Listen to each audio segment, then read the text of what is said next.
Chapter 1. A search for this runaway goddess. One you'd think our self-proclaimed goddess would be wise enough to know better, but she wasn't. She'd run away from home. That might sound unbelievable, but it's true. Aqua left a note, then she hit the road. As for the rest of us, I think you know why we've asked all you adventurers to come here. Rumor has it that the Demon King's forces are going to attack our town.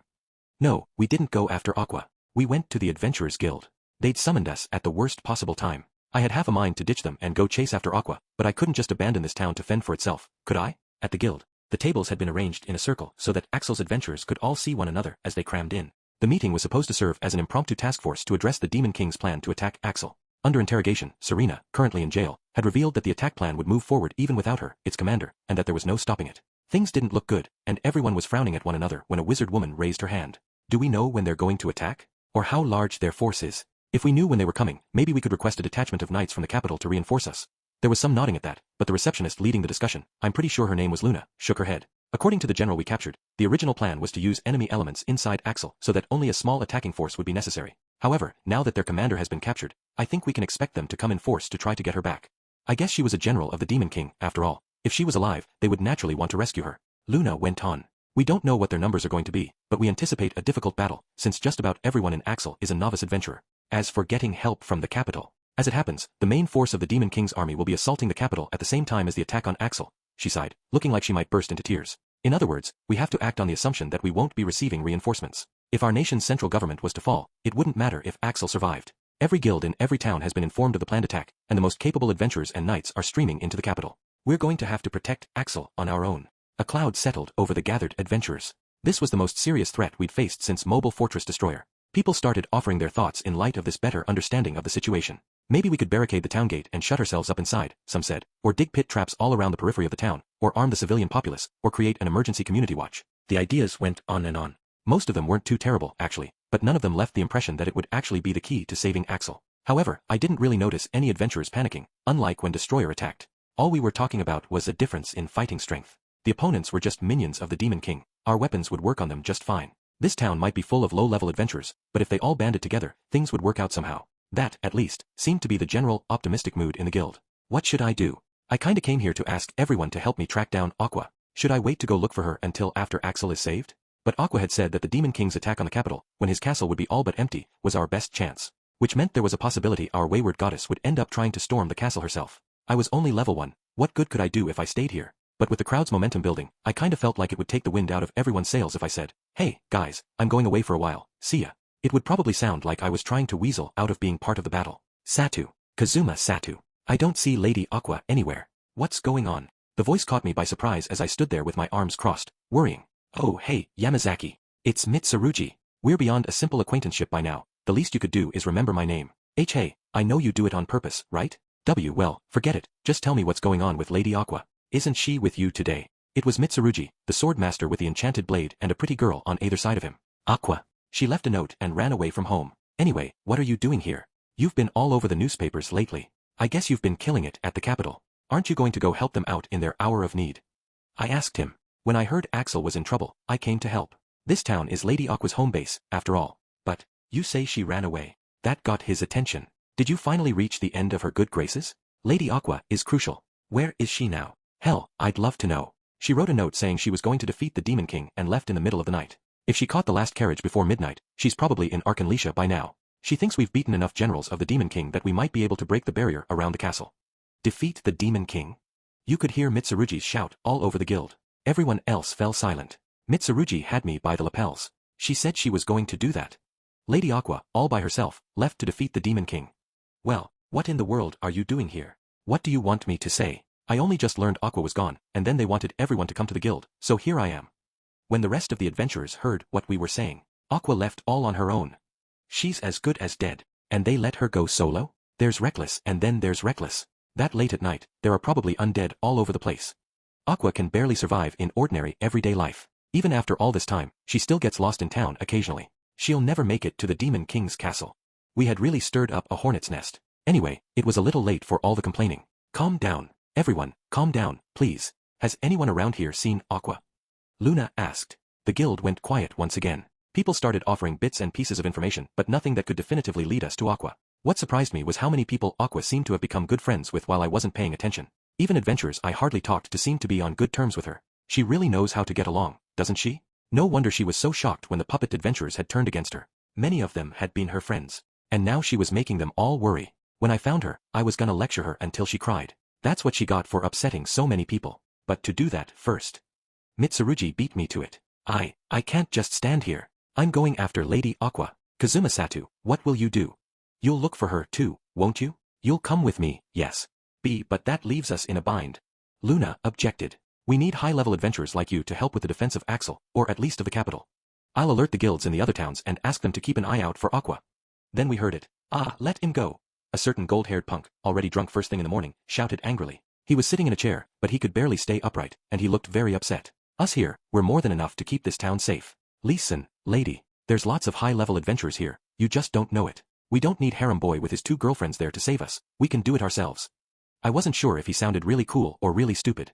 Yun was sitting beside the punk, Dust, in case anyone was wondering, looking like she didn't know whether to stop this tirade or not. Then there was Keith and the other members of Dust's party, who definitely weren't going to stop him and, in fact, were openly enjoying the spectacle. I was glad Yun had finally found some friends to hang out with at the guild, but surely she could have picked better ones. Lots of high-level adventurers, though? Luna, looking pained, gave voice to my question. I'm sorry, do we have that many adventurers above level 20 here? I think most of our people range from level 10 to level 20. Typically, adventurers who surpass level 20 leave this town and move to areas with more rewarding monsters. That custom means we would be lucky to have even a few people above level 20 with us in Axel. So that was the story. Everyone moved after they hit level 20. My party and I hadn't thought about it because we had a house here, and also because we seemed to struggle even fighting against small fry enemies. But when you thought about it, we'd had a pretty high-level party. Megumin had the highest level of all of us, and I didn't count because I'd gone back to level 1, but other than that, our average had to be above 30. I didn't know how quickly the average adventurer normally leveled up, but with all the big bads we had faced over the past year, we'd advanced at a crazy fast pace. At that moment, a male adventurer got to his feet and said, I'm level 32. What? Luna asked, shocked. Another guy stood up. And I'm level 38. What? One after another, the adventurers in the guild stood and announced their levels. Every single one of them was over level 30. A few had even passed 40. Luna went around looking at their adventurers' cards as if she couldn't believe what was happening. Why in the world are you all still here when you have such high levels? Surely it can't be very efficient to continue leveling up on the monsters around Axel. She was as bewildered as she was amazed. In response, one of the adventurers scratched his head, embarrassed. Well, it's obvious, ain't it? We like this town. Geez, that was the sort of awesome answer that could get a person's heart racing. And at that moment, I'm sorry to say, I realized. I knew why they were still here. Oh, everyone. Let's do it. We can protect this town. With this many capable adventurers here, we can prevail. Let's give it everything we've got. If we all work together, we can save our home. While Luna and the other guild employees were all but weeping tears of gratitude, I was busy noticing that all the high-level volunteers were men. And I recognized every single one of them. Are you all regulars at the succubus shop?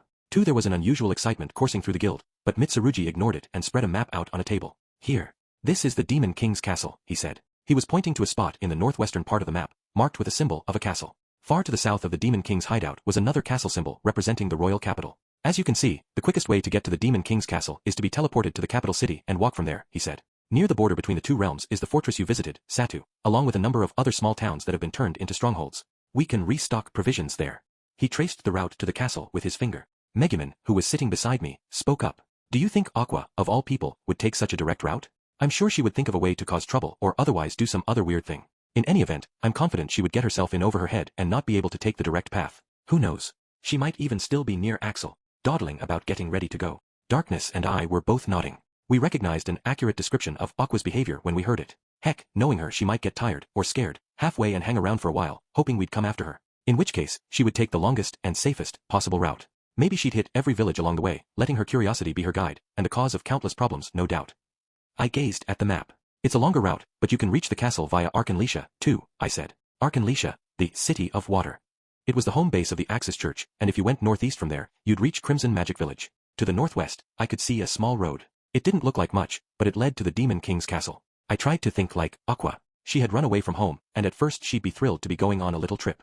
Judging by the PS on her letter, though, she had already been questioning her decision. She was probably scared to go alone. Notwithstanding all the high-level adventurers who had come out of the woodwork a few minutes before, this town was mostly populated by novices. If Aqua wanted to hire some help, she'd probably do it at a town somewhere along the way where she could hope to find people who were a little more powerful. And that meant, knowing her, she probably made the bar to entry for her party way too high, just like back when we first got here. When it had been just Aqua and me, she had put only advanced classes need apply on our want ads, and Megumin was the only person who ever inquired. If I wasn't mistaken, we had been looking for party members because we had our hands full with the simple quest of hunting 5 frogs. It does make one think of our humble beginnings, Megumin said. As I recall, I had no money and hadn't eaten for several days, so was starving when I just happened to see the post soliciting party members. She sounded really nostalgic. And when I saw Aqua and Megumin covered in frog slime, I knew this was the party for me, Darkness added. The way Aqua was nearly driven to tears by that goop, and the way Megumin rode around paralyzed on your shoulders, Kazuma. Those two gave me the confidence that even I, as incompetent as I was, might be able to, oh, stop that, Megumin. I'm only telling the truth. I ignored Megumin, who had started pulling on Darkness's hair, and ran my finger over the map. I think this is the route Aqua would take. She wouldn't go to the capital. She'd stick to a path she already knows. She'd hop on a carriage to Arkanlisha, where she'd probably try to hire some other adventurers, but she'd set the bar too high, and no one would apply. So she wouldn't have a lot of options, but she'd still be too scared to go by herself, so instead she'd run crying to the Axis Church in Arkanlisha. Sounds right to me, Darkness said. Yes, I can easily imagine it, Megumin agreed. Whoa, wait. What exactly do you all take Lady Aqua for? Mitsurugi asked, the only one to object to our flawless prediction of Aqua's course of action. Come to think of it, he still didn't understand what kind of person Aqua was, did he? You don't have to like it, but I can almost guarantee that's what she's doing. We've known her a long time now. She's got a decent head start on us, but I'm sure she'll lose time getting into God knows what kind of trouble, so if we set out now, we can probably catch up with her. Mitsurugi didn't look quite ready to believe me, but he nodded. If you say so, you're probably right. Let's see, it's noon now. If we hurry, we can still catch one of today's tourist carriage departures. They don't go very fast, but they don't cost much, either. And if we move at a forced march after we arrive, we should be able to catch up with Lady Aqua. Alright, we can do this. Then he stood as if he was in a big hurry. Even Luna didn't try to stop him now. Things were what they were. She was evidently ready to let him go. Luna glanced at us and smiled slightly. She was probably worried about Aqua too, and then announced to the adventurers in the guild, okay, everyone, we're going to split up into groups. Those who already have parties, stick together. We'll assign you squad numbers and watches. The crowd started splitting into small groups and obediently lining up in front of Luna. Megumin, Darkness, and I, along with Mitsurugi and his two hangers-on, stood apart. Finally, as the adventuring parties each received a number, we saw Yun standing there, completely alone. Shoot, that girl always was bad at finding a group or getting into a party. Yun's eyes darted around in visible distress. Eventually, she spotted Dust and his party and went over to them, but she stood at an awkward distance, not quite with them, not quite apart from them, obviously hesitating. Dust got on her case immediately. Hey, what do you think you're doing? You don't belong here. That was pretty harsh, even in my book, but it reminded me of the first time I'd met him. And also reminded me that, yeah, this was pretty much what he was like, sigh.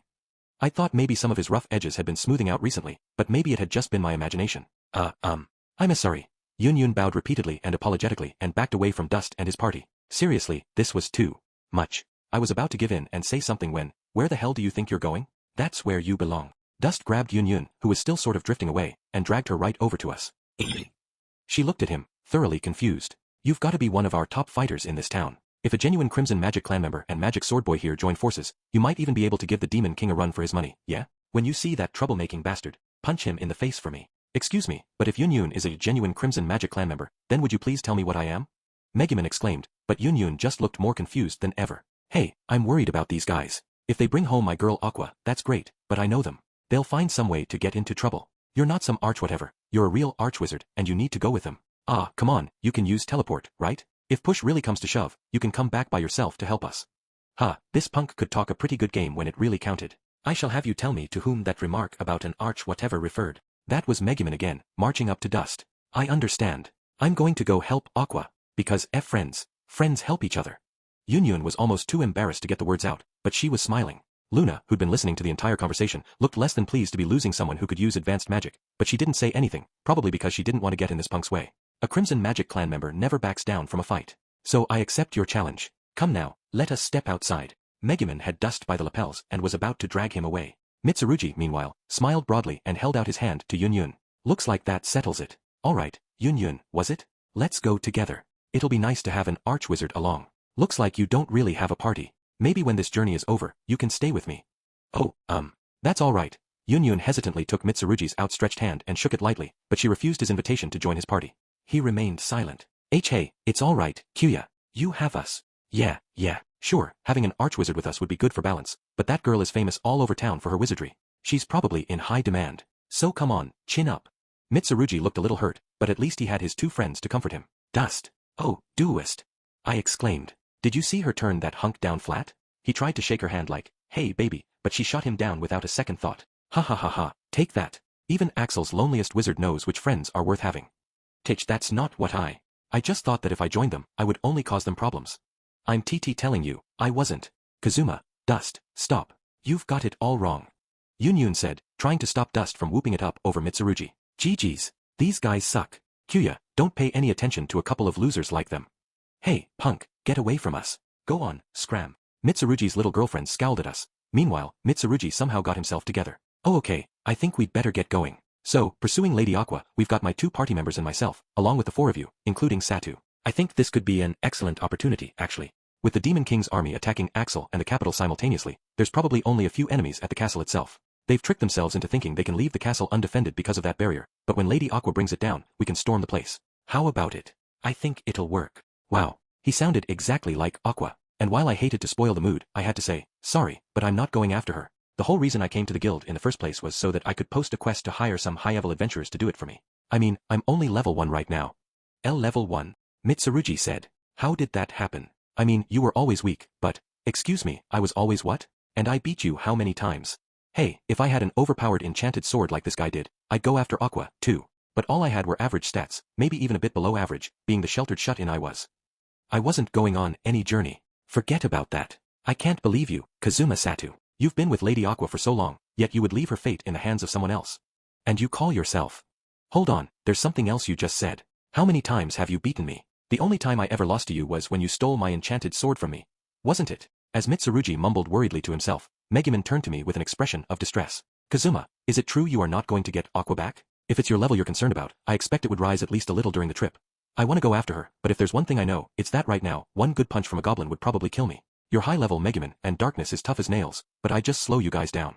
Looking a little uneasy, Darkness said, don't worry. I'll protect you. So, Kazuma, look, we don't have Aqua with us this time. In other words, if I die in one of our little screw-ups again, I can't come back to life. Does our shared adventuring history inspire any confidence in me at all?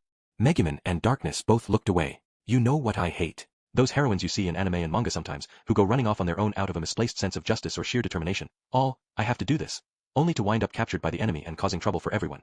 I think if you're only going to get in the way, you should stay home and let the people with real power take care of things. Let it be remembered that the whole issue here was that our failure of a goddess had gone running off on her own. But then there was the fact that her real objective was to defeat the Demon King and return to the heavenly realm. Even if we went after her and dragged her back, it wouldn't solve anything. Mitsurugi looked like there was something he wanted to get off his chest. He sighed deeply and nodded. Alright, I see. Without any divine items or special abilities, at level 1, you're just an ordinary high schooler. I won't ask you to go on a brutal journey in that state. But you won't object if I go after Lady Aqua and then work with her to defeat the Demon King. Hey, if you think you can do it, be my guest, but I think you're throwing up a major death flag. Then again, about what you said earlier. If Aqua and Yunyun both joined your party, you might actually have a shot at the Demon King. Balance-wise, it would be a pretty ideal group. Mitsurugi looked surprised at my show of affirmation. Me, I didn't think this was just another enemy I could take out with sneaky tactics and sheer dumb luck. The Demon King was the last boss, and I figured I'd let someone with a proper cheat handle him. In fact, things had been going a little too smoothly until now. I wasn't stupid enough to keep pushing ahead with no plan at all, relying on a convenient series of miraculous events. Now that I was level 1 and completely powerless, it was time for me to take a step back and start going on adventures that suited my current abilities. Megumin, Darkness. In my situation, I would only get in your way, but both of you have fantastic fighting prowess. Go with Mitsurugi to look for Aqua. I'll stay here and hold down the fort. I knew that they, at least, would stand a chance against the Demon King, even if I wouldn't. The best thing for the entire world, then, would be to let them go with Mitsurugi, who was obviously eager to take on the Demon King. Megumin, though, thought for a moment and then said, no, I believe I will stay here. I know perfectly well that I am only useful in very specific situations. Without you to tell me what to do, Kazuma, I would probably use my magic on the first monster we saw, and then I would be nothing but dead weight, no better than baggage. I think I will stay with you and wait for Aqua to get back. In that case, I think I'd better stay here, too. It's a crusader's duty to protect people, after all. I can probably be helpful in the defense of Axel. Besides, Darkness looked at me as if there was something more she wanted to say. What? I asked. No, she said after a second. It's nothing. Geez, if she had something to say, she ought to just say it. Worse, now Megumin was looking at me like she wanted to say something, too. Yeesh, you two. Get it together, or I'll use steel on you. 3 We saw Mitsurugi and Yunyun on their way, and then, without much to do, we went back to our mansion. We're home. Megumin called as she opened the door, even though there was no one there to hear her. Actually, there was someone. Konosuba, drawn by Megumin's voice, came running to the front door. Oops, I cannot let you outside. There are dangerous vegetables growing in the garden. You must stay where I can see you until after the harvest. Megumin grabbed Konosuba, who looked like she wanted to go outside and play, and held her in her arms. Meanwhile, I thought about getting some weed killer and ruining those vegetables when the girls weren't looking. Darkness came inside and looked around, seeming a bit down. What's going on? What's the matter? I asked. Oh, it's nothing, no big deal. It's just, whenever we all came back, Aqua would be the first to shout, we're home. I guess she was lonely not hearing it. Aqua had always been a bit of a whirlwind, but I had to admit, it felt weird not seeing her. Although part of that was because normally when I didn't see her, it meant she was off getting into trouble somewhere. Oh, Kazuma, did you see that we have a letter? Megumin said, inspecting the little mailbox on our door. She passed me the letter. Just for a second, I thought maybe Aqua, feeling lost and alone, had sent a message begging for help, but when I saw who the letter was addressed to, I froze. Hot damn. It's from my little sister. Don't say that. Say it's from Lady Iris. Darkness exclaimed, but I completely ignored her and excitedly read the note. Dear Kazuma, the leaves are falling, and the snow sprites have begun to show their chilly faces. Please forgive the suddenness of this letter. I'm writing to you about a matter of which I suspect you're already aware. The Demon King's army is planning to attack the capital in force. The attack is expected to be led by the last of the Demon King's generals, his own daughter. She's believed to be an exceptional commander. In the past, she even brought ruin to the famously combative Crimson Magic Village. I believe the battle between humanity and the Demon King's army is about to become very fierce indeed. I know those may sound like words of farewell, but there are many strong dark-haired, dark-eyed people like yourself, elder brother, here at the capital, so we should be all right. At the moment, not only members of the Crimson Magic clan but elite fighters from all around the world are gathering here. I've heard that you recently lost your life while capturing the Demon King's General Serena. While it thrills me to know that you continue to fight as hard as you always have, I wish you wouldn't do anything too dangerous. It's my understanding that the Demon King plans to attack Axel as well, and I pray that you'll take care of yourself. Your little sister will try to make you proud to be her big brother. Yours, Iris Stylish Sword Belzerk P.S. If I take out the Demon King's daughter, elder brother, will you tell me I did a good job? I was silent as I finished reading.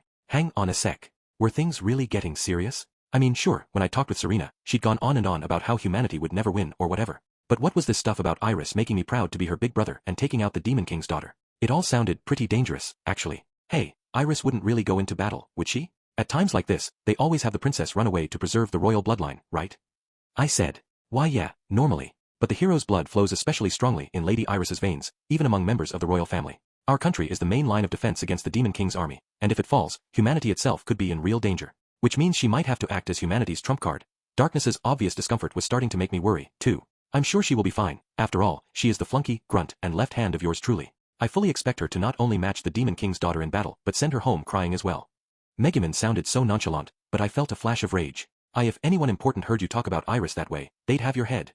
It was the same anger I'd felt when Serena had come to Axel and I hadn't been able to do anything but watch her work. First Aqua, now Iris. People were getting themselves in trouble, and I was completely powerless to help. How pathetic was that? But this was sort of how I had always been. I recognized this anger. It was the same way I'd felt watching my childhood friend and first crush riding away with some good-for-nothing older guy on his motorcycle. Back then, I tried to tell myself there was really nothing I could do about it, and that was when I had more or less stopped leaving my room. But then I got a second chance in this world. Damn it, at times like this, I really wished I had some sort of cheat ability. If only I had something, anything that could help me take on the Demon King. Then this time, Megumin and Darkness were whispering. He's holding his head and staggering around. What could it mean? I think maybe he's overcome with sadness at the idea of a girl as young as Lady Iris going into battle. All right.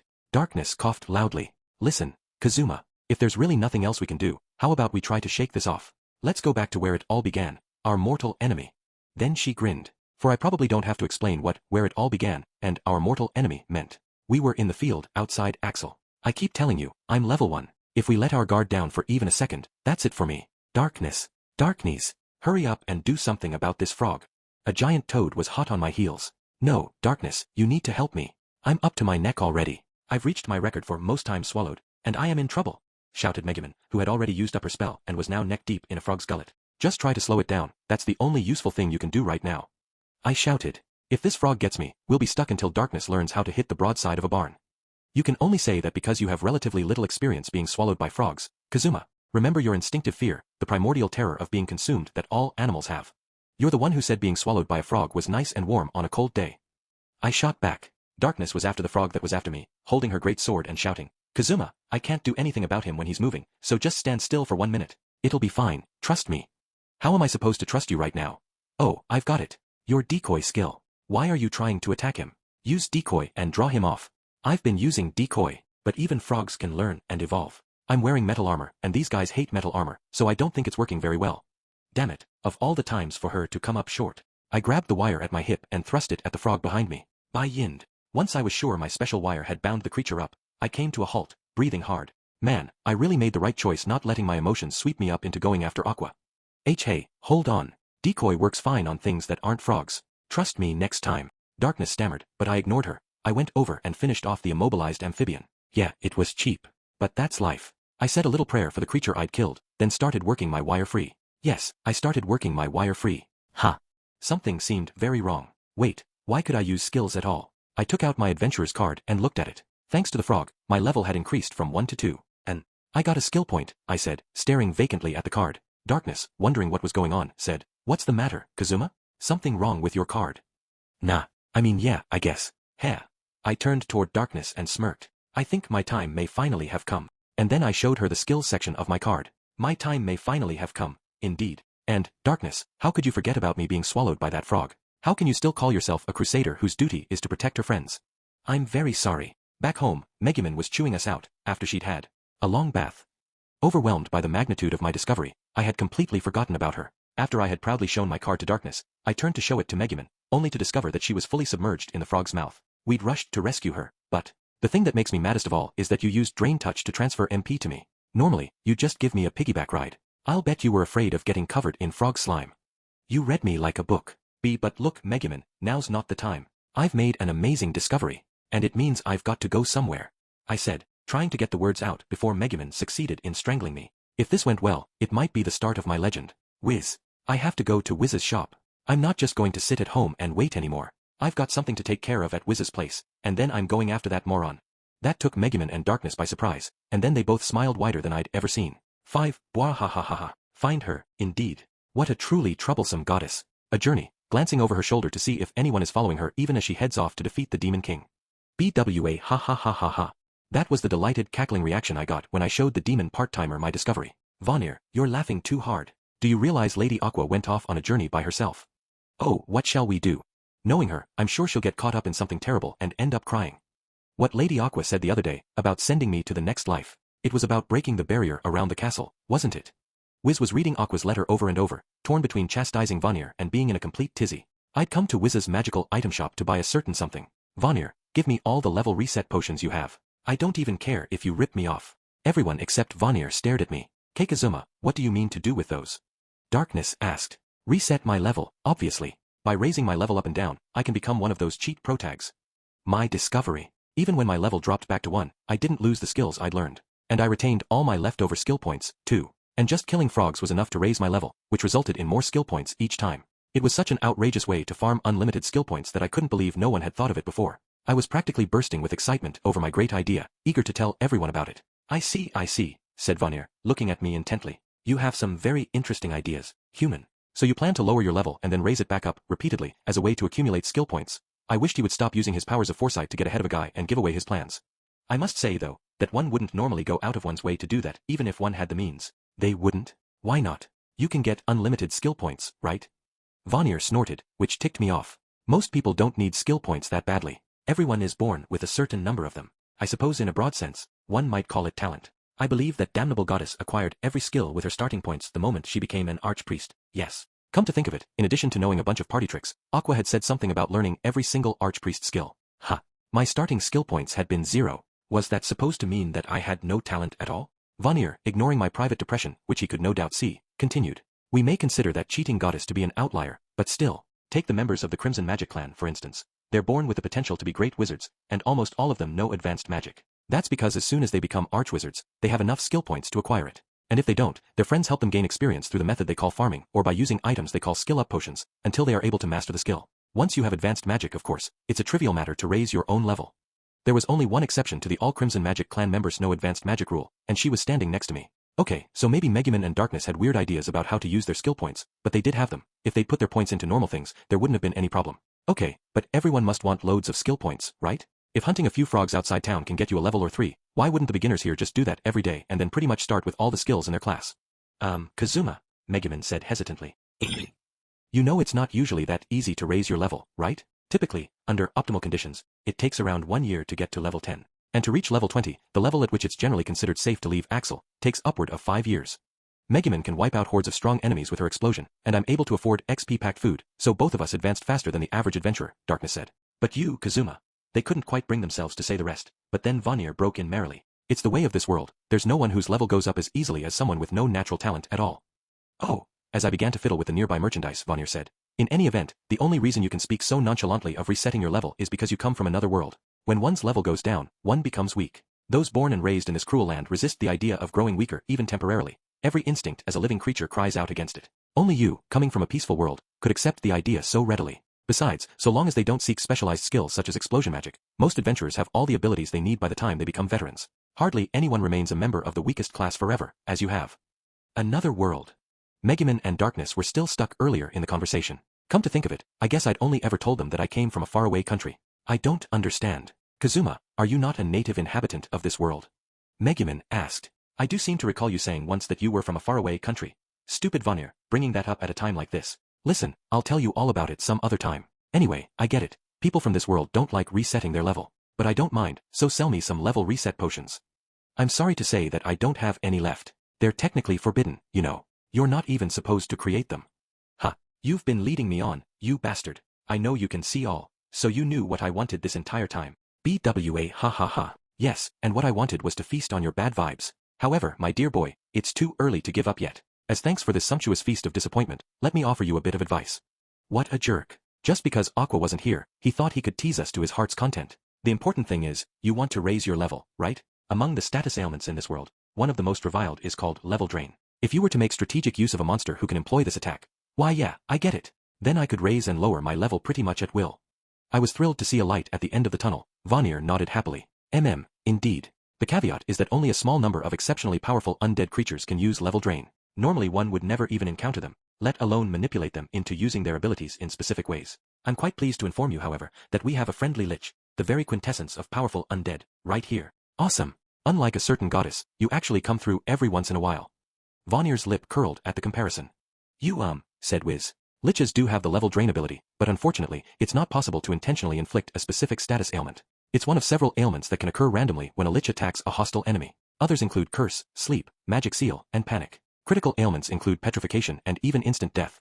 Huh, is that right? Sorry to hear that. Oh well, let's just pretend this conversation never happened. Megumin and Darkness grinned at each other to hear me give up so promptly on farming skill points, even if they did look a little exasperated about it.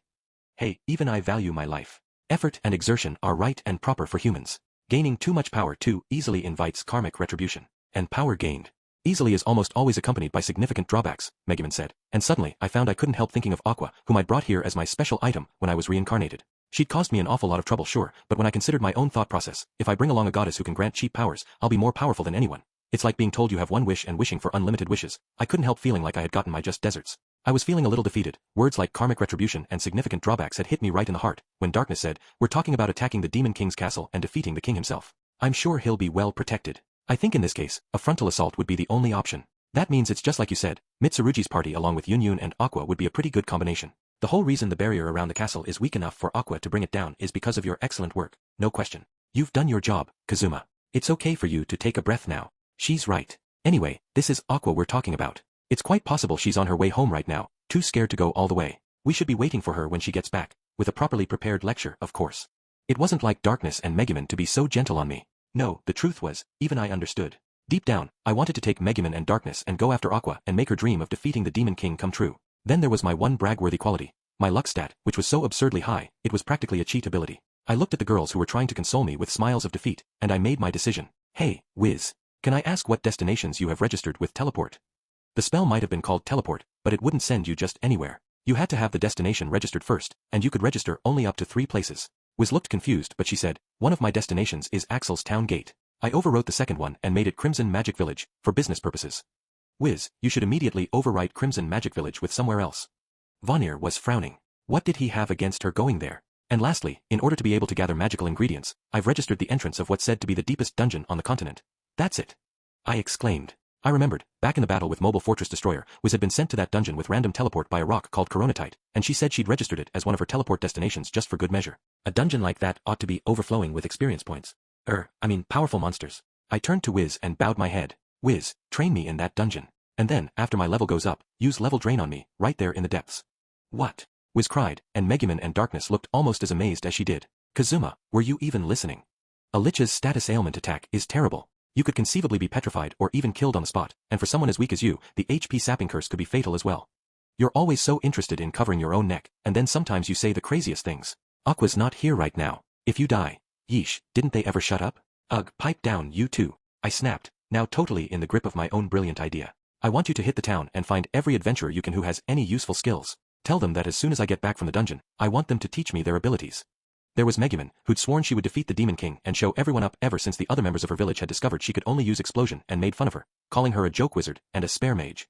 There was Darkness, who obviously wanted nothing more than to go after Aqua, but she held herself back instead and said she would watch the house. And then there was Aqua herself, terrified to be out all alone but doing it anyway so that she wouldn't drag the rest of us into trouble with her. Curse them all. I mean, curse them all. Normally they couldn't stop themselves from causing problems. So why did they have to pick the weirdest times to turn sensitive and thoughtful? If they were capable of this level of human decency, I wish they would have shown it all along. I know people talk about me like I'm a good-for-nothing, like I'm a devil. But even I'm not such a loser that I would leave something like this completely in the hands of other people. So a lich can inflict level drain, curse, sleep, magic seal, panic, petrification, and instant death, right? Okay, so let's pretend that curse, petrification, and instant death are my losing hands. You two have known me long enough that you ought to know. With my luck, I only pick winners. So come on, get going. Get out of here. I did my best Aqua impression as I shooed them away, even making her little shoo noises. Are you insane, Kazuma? At the very least, you should come back to Axel and have a priest cast bless on you before you get your level drained. Something, anything. Hold on, Kazuma. Wouldn't it be best to have me along to shield you from the monsters, then? The girls were trying to object, but I all but shoved them out of the shop. Then I turned back to Wiz. That's the plan. Sorry to impose, but do you think you could toughen me up? I know it's a lot to ask a former general of the Demon King to help me with this, knowing my objective is to bring down the king himself, but, it's all right, I want Lady Aqua back as much as you do, but I can't guarantee I'll be able to protect you all by myself. It's a large dungeon. We could get lost, and there are dangerous traps. And above all, there's always the chance that my skill could kill you. Oh, that's it. Wiz had looked awfully down on the idea, but now she clapped her hands. Vanir, with your ability to see everything, you would know whether I was going to inflict a critical ailment on Kazuma before I did it, wouldn't you? And you would be able to tell the best way through the dungeon and foresee any traps. Absolutely not. With those two words, Vanir shot down Wiz's brilliant suggestion. And then he started laughing. BWA ha ha ha. Yes, it was to obtain these bad vibes that I gave the kid such kind and helpful advice. Oh, delectable. The negative emotions the two of you are generating are positively exquisite. I was starting to hope I would get the chance to destroy this demon sometime. I don't particularly care what happens to the Demon King, but I don't see why I, a demon, should be obliged to help save a goddess. Bwah ha ha ha ha ha. Yes, excellent. Good fortune will come of that goddess getting lost on the road, munching on some weed somewhere, and dropping dead. Well, it hardly matters. Someone like her will never, ever make it to the castle alone. Bwaya ha ha ha ha ha. Vanir, surely now of all times, you could see fit to help her, and if not, I have a thing or two to say about it myself. Wiz said, suddenly deadly serious. Vanir acted a bit taken aback. Oh ho, then speak if you believe you can threaten the great. I have some stock here that I got in secretly, without letting you know. There turned out not to be very much of it, so I was thinking of returning it, but now I don't think Oh, stop, that's an important item that I don't have any intention of returning. Please stop trying to take it. I turned to Vanir and Wiz, who were struggling over some merchandise, and said, You know, Vanir, I think I owe you a favor. If I get back from that dungeon safely, I promise I'll finally make good on it. I dropped the words into their argument like a pebble into a pond. A favor. Vanir, keeping one hand on Wiz's head to prevent her from grabbing the merchandise back, looked at me, perplexed. When Aqua had chased me out of our mansion, you helped me sneak back in the middle of the night. I promised you I'd buy whatever overpriced crap was stocked at the store, right? Oh yes, that did happen. Wiz, I am going to sell off this junk you've acquired at a stroke. So, let go already. There's nothing important in any of this. I declare it all to be complete junk. And I'm going to sell the whole lot of it off. No, wait, that's not junk. It's a rosary that's supposed to bring a wonderful encounter to anyone who possesses it. They weren't done arguing, but I said, sorry, but that's not what I plan to buy. I already know what I want. And I'm sure Vanir will be thrilled to have me take it off his hands. Intermission useless goddess theater midnight. I stood before the sleeping Emperor Zell, saying goodbye. I know you understand, Emperor Zell. If anything happens to me, it'll be up to you to save the world, all right? He was sleeping soundly inside his chicken coop, and despite having a goddess standing right in front of him, he showed no sign of waking up. I always knew he was something special. They say nothing sleeps as much as a long-lived dragon, and he kept right on snoozing even when bathed in the glory of a genuine goddess. I could only imagine how bright his future would be. Now listen, Emperor Zell. Even if they do terrible things to me, you mustn't destroy the world for the sake of revenge, okay? Your mommy wouldn't want that. I had to make sure I emphasized that point to Emperor Zell. He loved me so much. Emperor Zell continued sleeping, wholly unbothered by the fact that he was doing it in a demon's leftover skin. He showed no fear of either goddesses or demons. He truly deserved to become the Emperor of Dragons. His fiery red comb, his golden beak, his pure white feathers. I was just patting his soft wings in a gesture of farewell when I sensed something on my feet. Hello there, pitch-black magical beast. I know you usually get the better of me, but I have Emperor Zell with me now, so don't try anything funny, okay? If I even think you're going to attack me, I'll wake him up and he'll wipe the floor with you. Curled up at my feet for some reason was my mortal enemy, the mysterious magical beast Konosuba. She didn't seem to think very highly of me. She never hesitated to steal my food or my snacks, and I wished she would knock it off. Hey, what's going on? You seem awfully friendly today. Konosuke was pressing her head into my hand silently, as if commanding me to pet her. Normally, she hardly let me touch her. That's how cats are, I guess. So selfish. And she was actually pretty soft and fluffy. Sheesh. Could you be trying to stop me from going to defeat the Demon King? Don't be silly. If you think I'll put off leaving just because I got to pet a fluffy kitty, you're wrong. But, well, I might see fit to wait until tomorrow if I could pet your belly. I tried my best to negotiate, but I guess Konosuke wasn't willing to go that far, because when I reached out to rub her belly, she responded by baring her claws at me. You'll get divine punishment if you scratch the soft, supple skin of a goddess. I sense an inhuman aura from you sometimes. I wonder what that's about.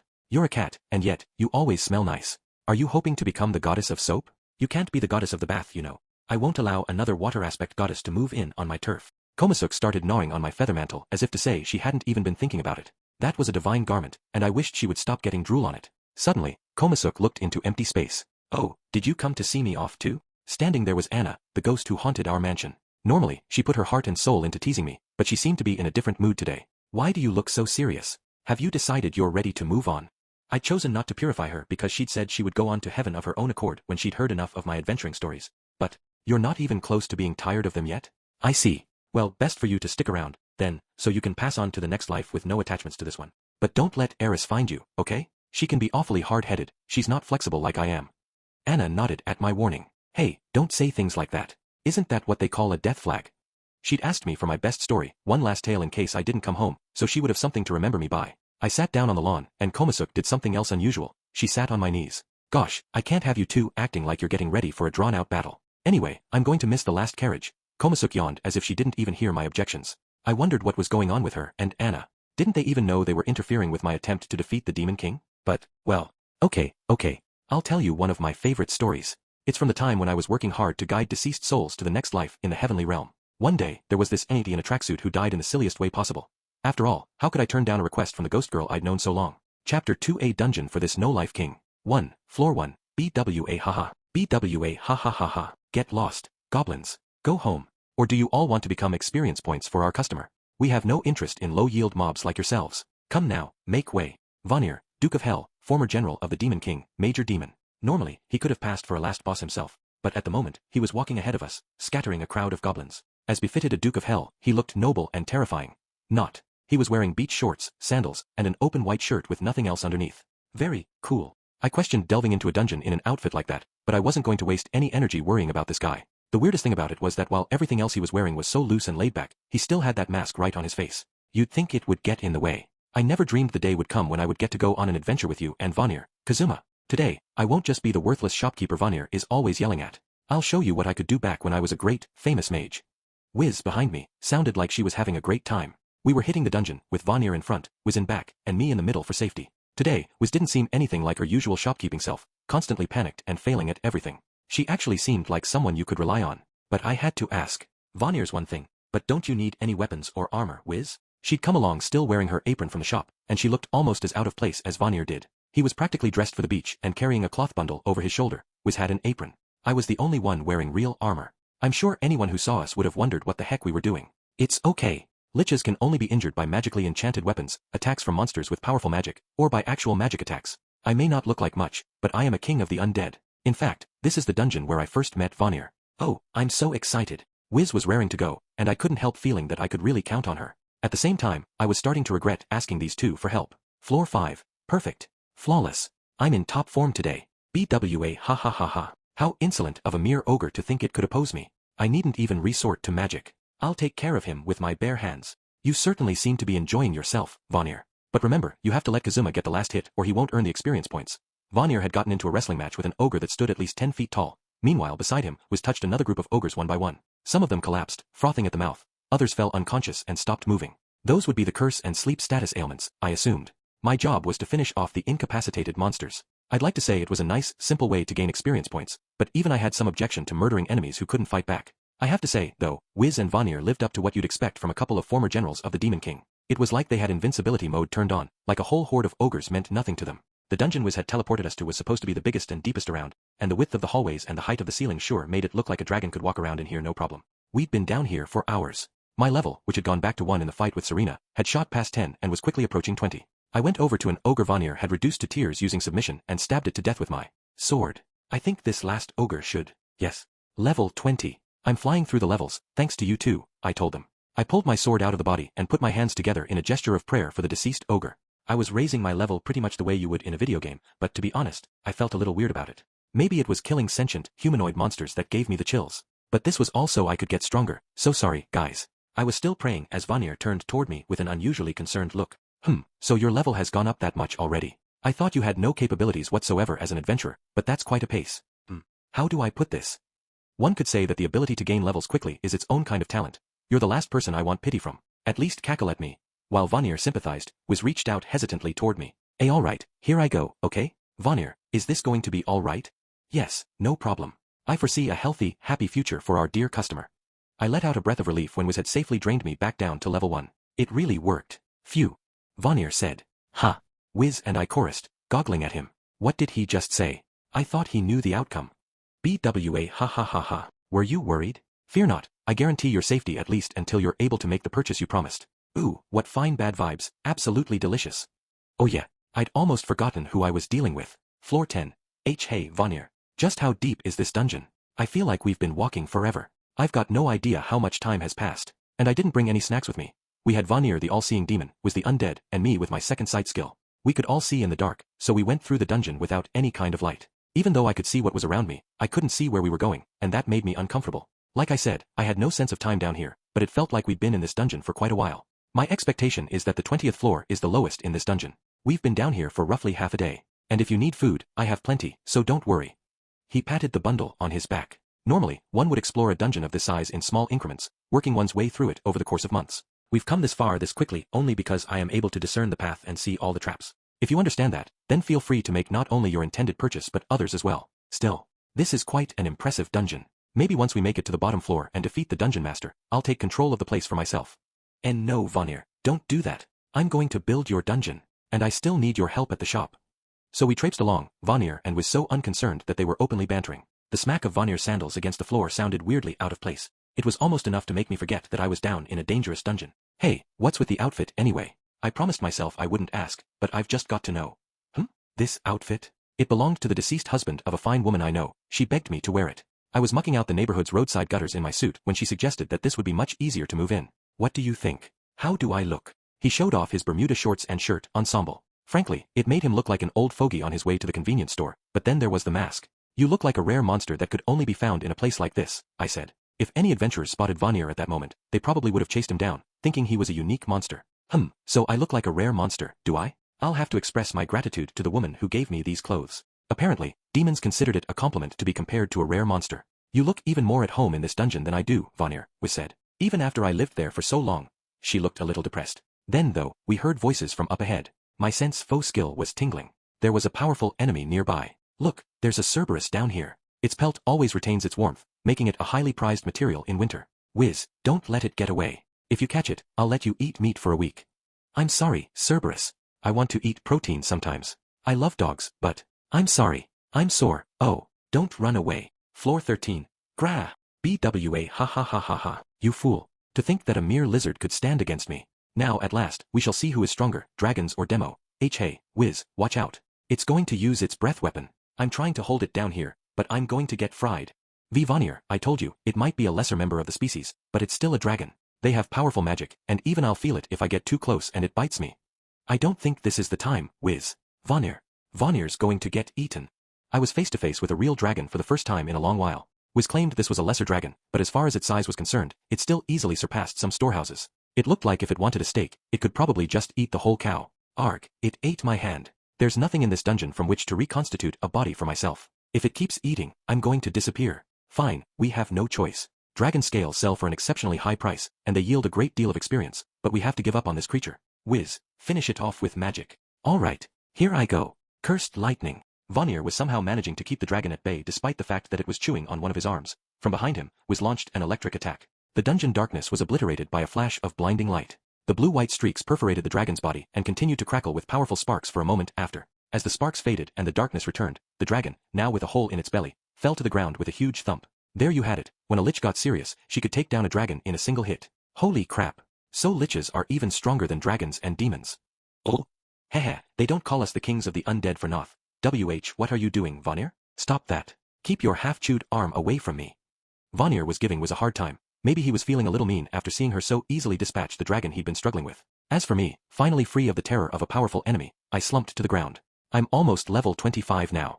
My level's shooting up after every battle, but even at this rate, I'm starting to wonder if this is as far as we should go. Even Vanir's getting a little winded. After Wiz had reset my level the first time, I'd hit 25 again super quickly. It was going so quickly that I was starting to wonder why I'd spent that year and change adventuring.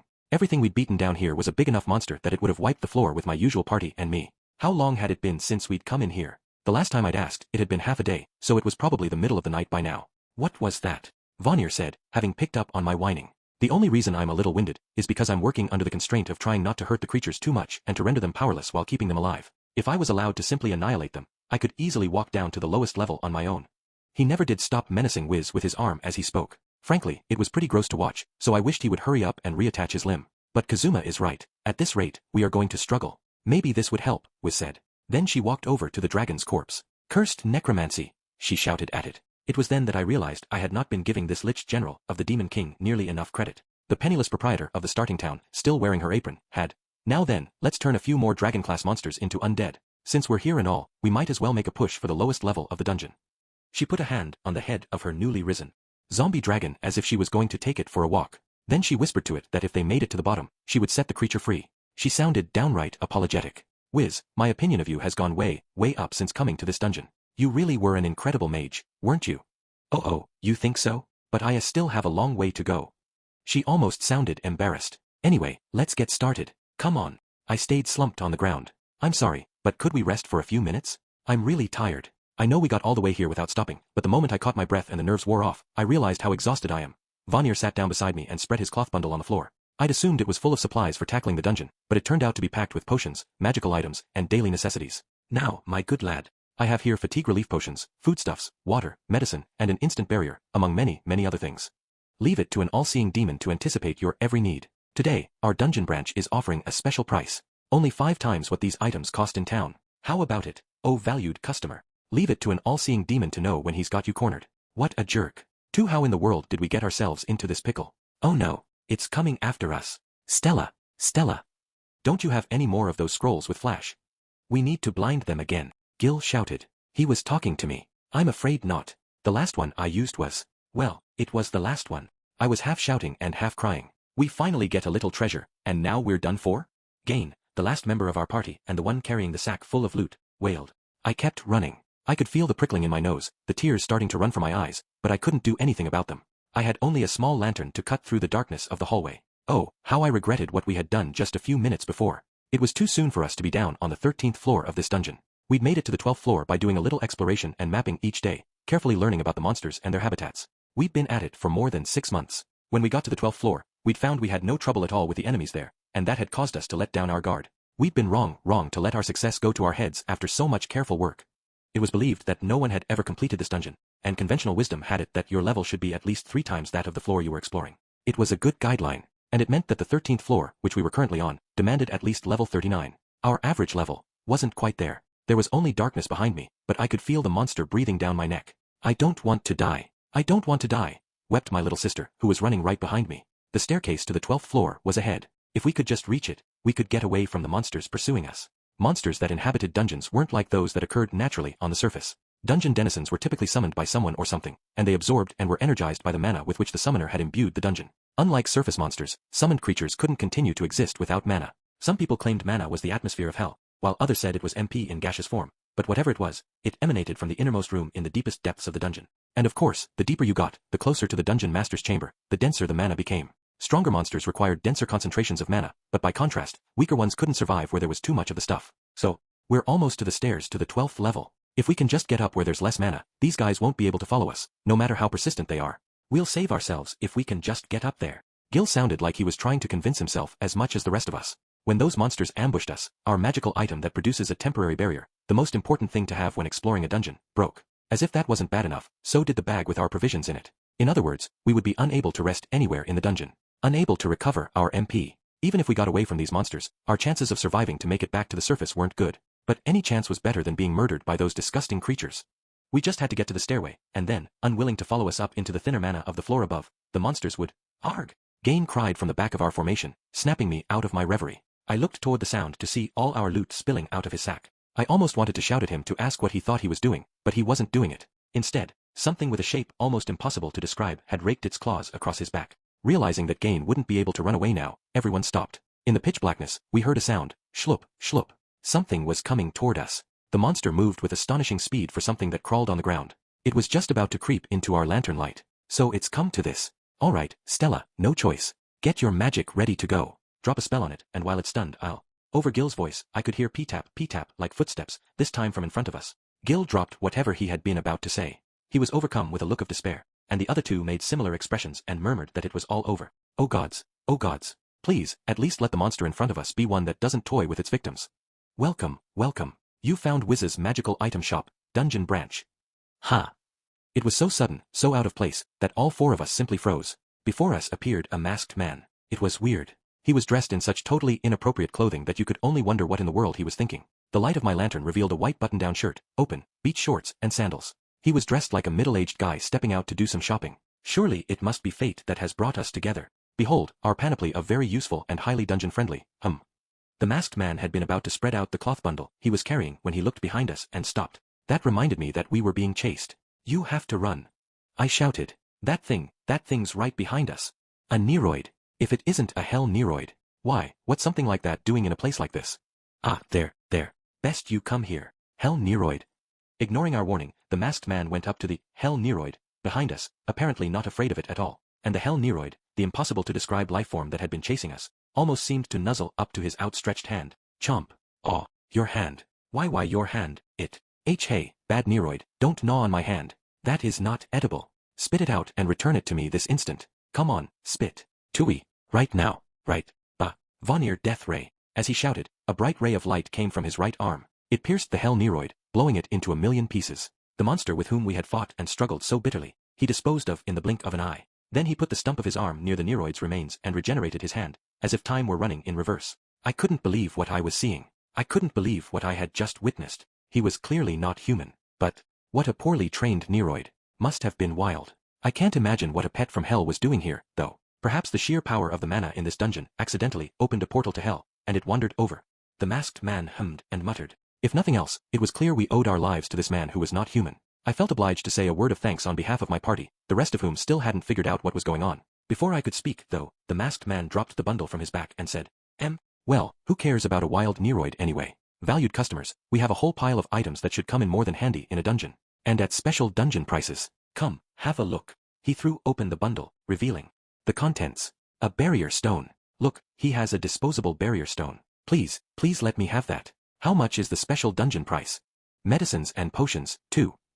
We're saved. The stairway to the 12th floor is right here. If we take this stuff with us, we'll actually make it home. Damn, he's even got food in there. That thing earlier ate our pack of food. Thank the gods, we're saved.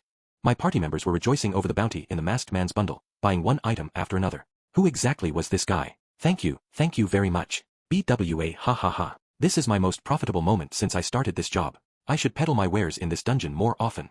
He was laughing uproariously as he sold off all his stock. Seriously, who was this guy? He'd appeared as suddenly as a fresh breeze to bring us salvation in our moment of need. It was almost like he was a god. I mumbled. Valued you may be, O customer, but even so, it's terribly rude to call me a god.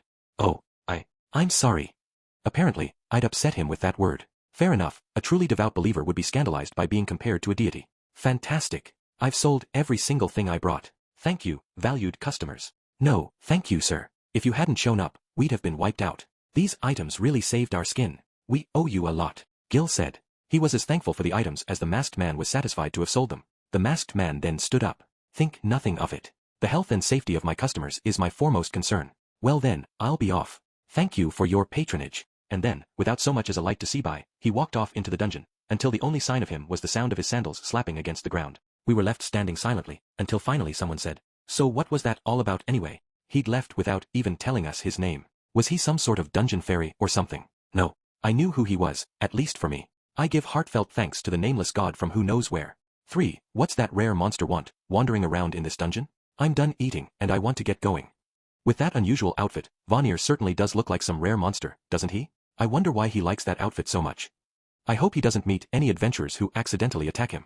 While I was having my snack break, Vonir had gone off somewhere. Wiz and I were hunkered down within a simple but effective barrier, which supposedly meant you could rest at ease, but even so, it was hard to relax in a dungeon. I actually wanted that weirdo rare monster to stay close. Wiz patted her zombie dragon under the chin and said, I do wonder where he's gone. Should we maybe shout for him? Of course, it could attract other monsters. She trailed off. She was looking hard at the hallway in front of us. Surprised, I looked, too. Speaking of monsters, that's a monster, isn't it? I think so. Because no ordinary little girl could be down here in this dungeon. A golden-haired girl had peeked around the corner ahead and was watching us. Yeah, definitely not the sort of thing you normally saw in a dungeon. And yet, that's strange. My sense faux skill isn't reacting. Maybe she doesn't mean us any harm? But she could hardly be an adventurer at that age. Doesn't mean us any harm? I wonder what kind of monster she would even be. She's not a ghost, and if she was a doppelganger, she wouldn't spend her time watching us like that. So we had a little girl who didn't set off my sense faux ability. Wiz and I whispered to each other, never letting our guard down. Then the little girl cocked her head. Big bro, big sis. Are you two bad adventurers? Or good adventurers?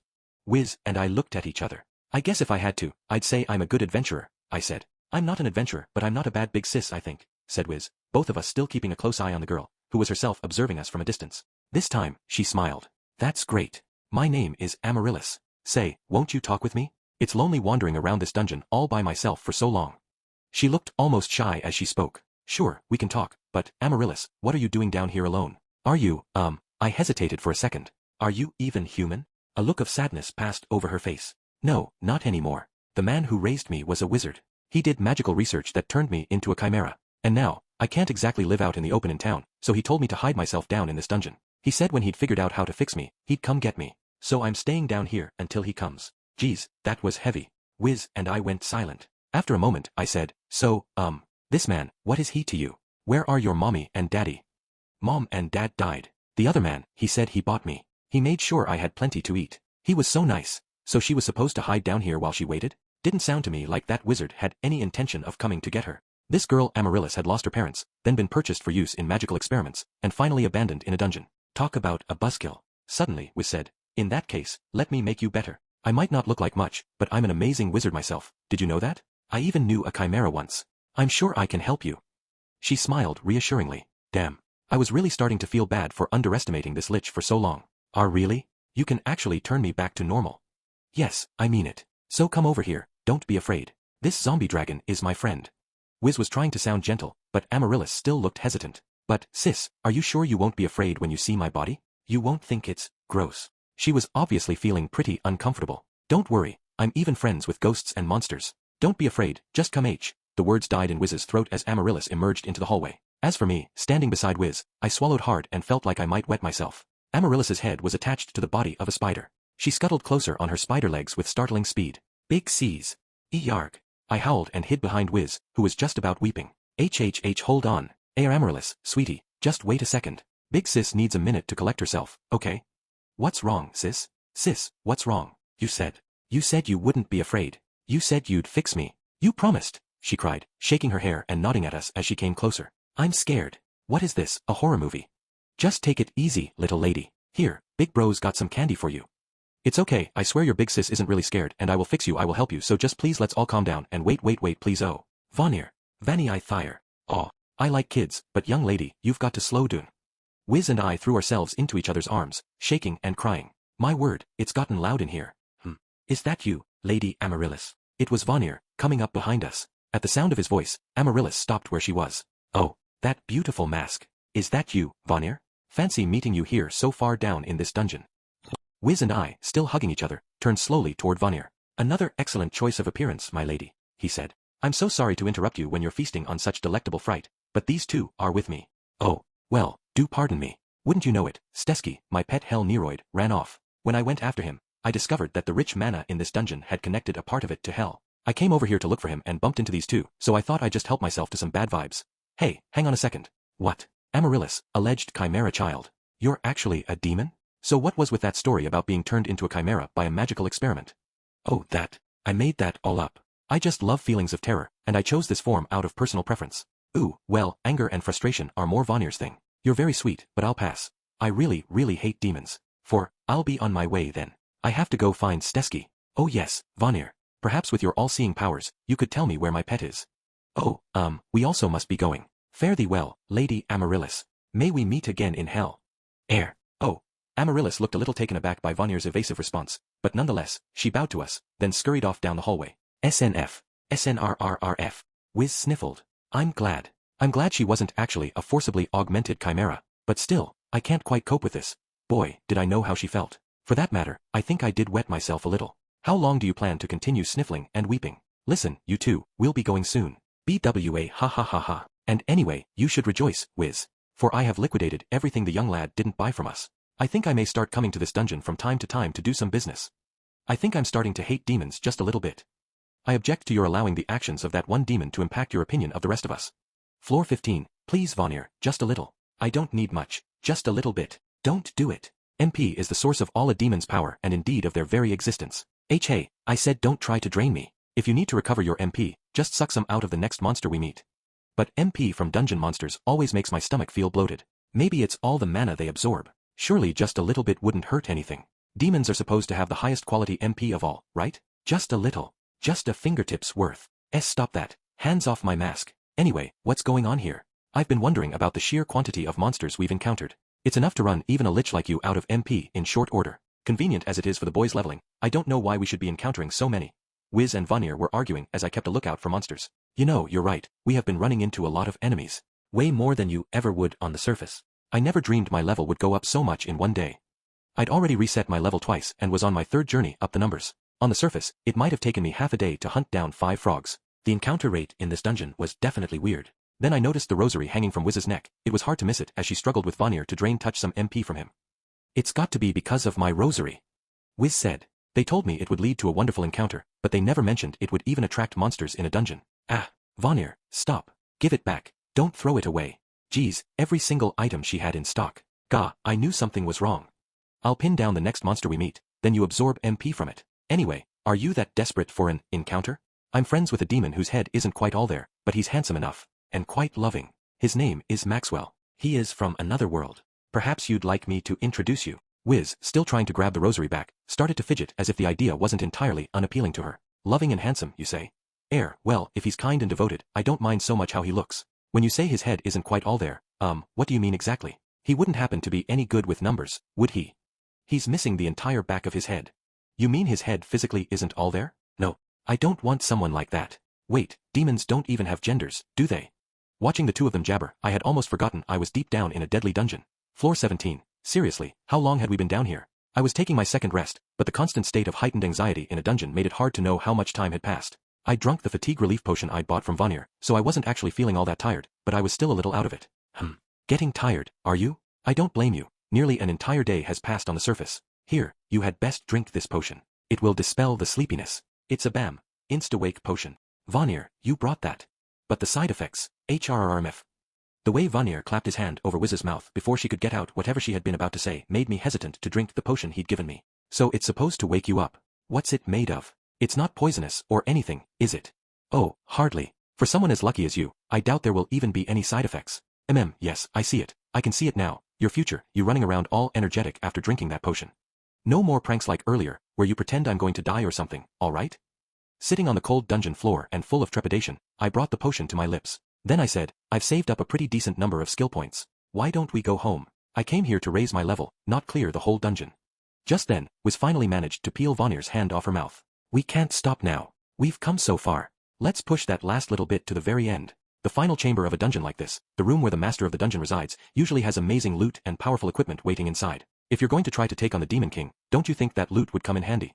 Oh yeah, the Demon King. I'll be honest with you, I haven't really decided yet if I'm actually going to fight him. Hey, aren't you both, like, friends of his? Could you live with yourselves if my party and I took him out? Wiz and Vanir had both been the Demon King's generals. Surely they saw him from time to time. The two of them traded a look though, and Wiz said, but being defeated is part of the Demon King's job description, isn't it? Indeed. He crushes humanity under his heel, until at last a bold adventurer arises, they have a battle for the ages, and finally the king goes out in dramatic fashion. That's what it means to be the Demon King. Besides, he's getting on in years. He's probably thinking of having a proper send-off and passing the throne to his daughter.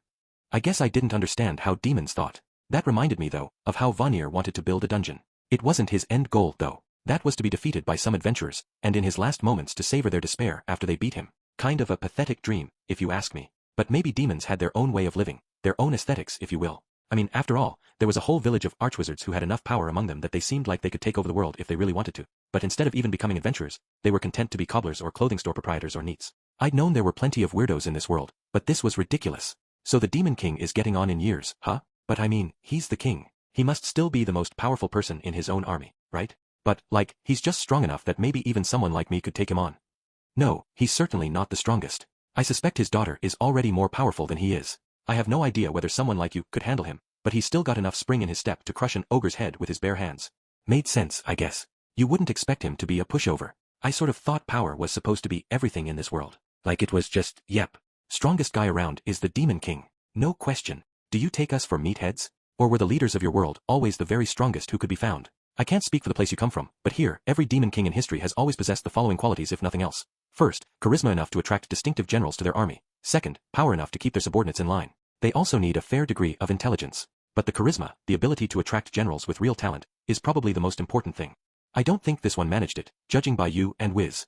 Looking at these two, who were completely off doing their own thing, I even started to think that maybe it was harder than I'd realized to be the Demon King. Vanir stood up, asking if I was done resting. Whatever the case, even someone as puny as you could do with a little bit of equipment to give him a fighting chance in a battle. Although I personally hope for some very lucrative loot. Just you wait, Dungeon Master, we're coming to steal all your treasure. BWA ha ha ha ha ha. With this guy along, this felt less like an adventure and more like a burglary. Say, Kazuma, have you been thinking about what kinds of skills you want to acquire? I can teach you teleport when we leave this dungeon. Teleport? Man, I really wanted that ability. Seemed like it would be useful in all sorts of scenarios. Crimes involving magic, including teleport and light-bending spells, are punished far more severely than ordinary offenses, Vanir said. I didn't say a word. I was just thinking about how useful teleport might be, that's all. Like, say you get into a real tight spot at the Demon King's castle, you could just run away again, right? If you're hoping to use teleport to escape from the castle, you'll somehow have to neutralize the barrier around it. That being the case, perhaps you'd like to learn one of my skills? I have death rays, I-beams. I'm just a human. If I fired a death ray, it would kill you, of course. But think about it, a last-ditch ace in the hole that also kills the user? Imagine how surprised your opponent would be. There are few performances that demonstrate such wholehearted devotion. Unlike a certain goddess, I haven't sold my soul to party tricks. 5. Floor 18, Vanir Death Ray. Vanir Death Ray. Vanir. Arf, there are so many of them. Wiz, can't you do something about this? This is becoming tiresome, just blow them away with explosion. And no, I shouldn't use explosion in here. The entire dungeon would come down on our heads. Oh, eek, those nasty minotaurs are ganging up on my sweet zombie dragon. Whoa, hey. Hey, one's coming this way. The monster's coming over to me. We were suddenly in a very, very tight spot. When we'd come down the stairs, we'd found ourselves in a monster nest. Vanir and Wiz couldn't corral all of them alone, and one of the minotaurs started edging its way toward me. Boom moo. Eep. I quickly ducked, and the monster's axe passed just a few inches over my head. If I'd been even a second slower, I wouldn't have a head anymore. And without Aqua here, if I died, that was it for me. Damn it. Dungeons are scary. Monsters are scary. My heart is going a mile a minute. I guess that's how it usually works in battle. If you die, you're dead. I found myself belatedly very, very thankful for Aqua. Back when she and I had first gotten here, I felt like a kid who'd gotten a robot tanuki from the future only to discover that the fourth-dimensional pocket was sold separately. But the next time I saw her, maybe I'd be a little nicer.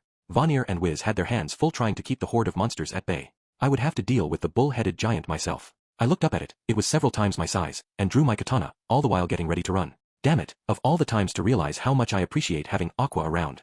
I can't die here. I've got to get Aqua back, and then I'm going to live a pleasant, dissolute life for the rest of my days. Waking up at noon, drinking all day, lying around, going out at night. Maybe we can even take a trip all together. I'm supposed to be an adventurer, and I've hardly been anywhere in this world. He admitted it. Wiz shouted. Vanir, did you hear that? Kazuma is never able to admit how he truly feels, but he just did. Unbelievable. To realize your true feelings in the direst of straits. How Rom and Tai, Ak. I didn't know what she was going on about, but one of the minotaurs smashed its axe into her head, sending her flying. Jeez. Wiz. I glanced away from my own opponent for a second, but Wiz got up as if nothing had happened. Now I have to make sure that you and Lady Aqua are reunited, so you can acknowledge your love for each other. Vanir, I'm about to use a whole lot of magic, so promise me you'll give me plenty of MP after this battle.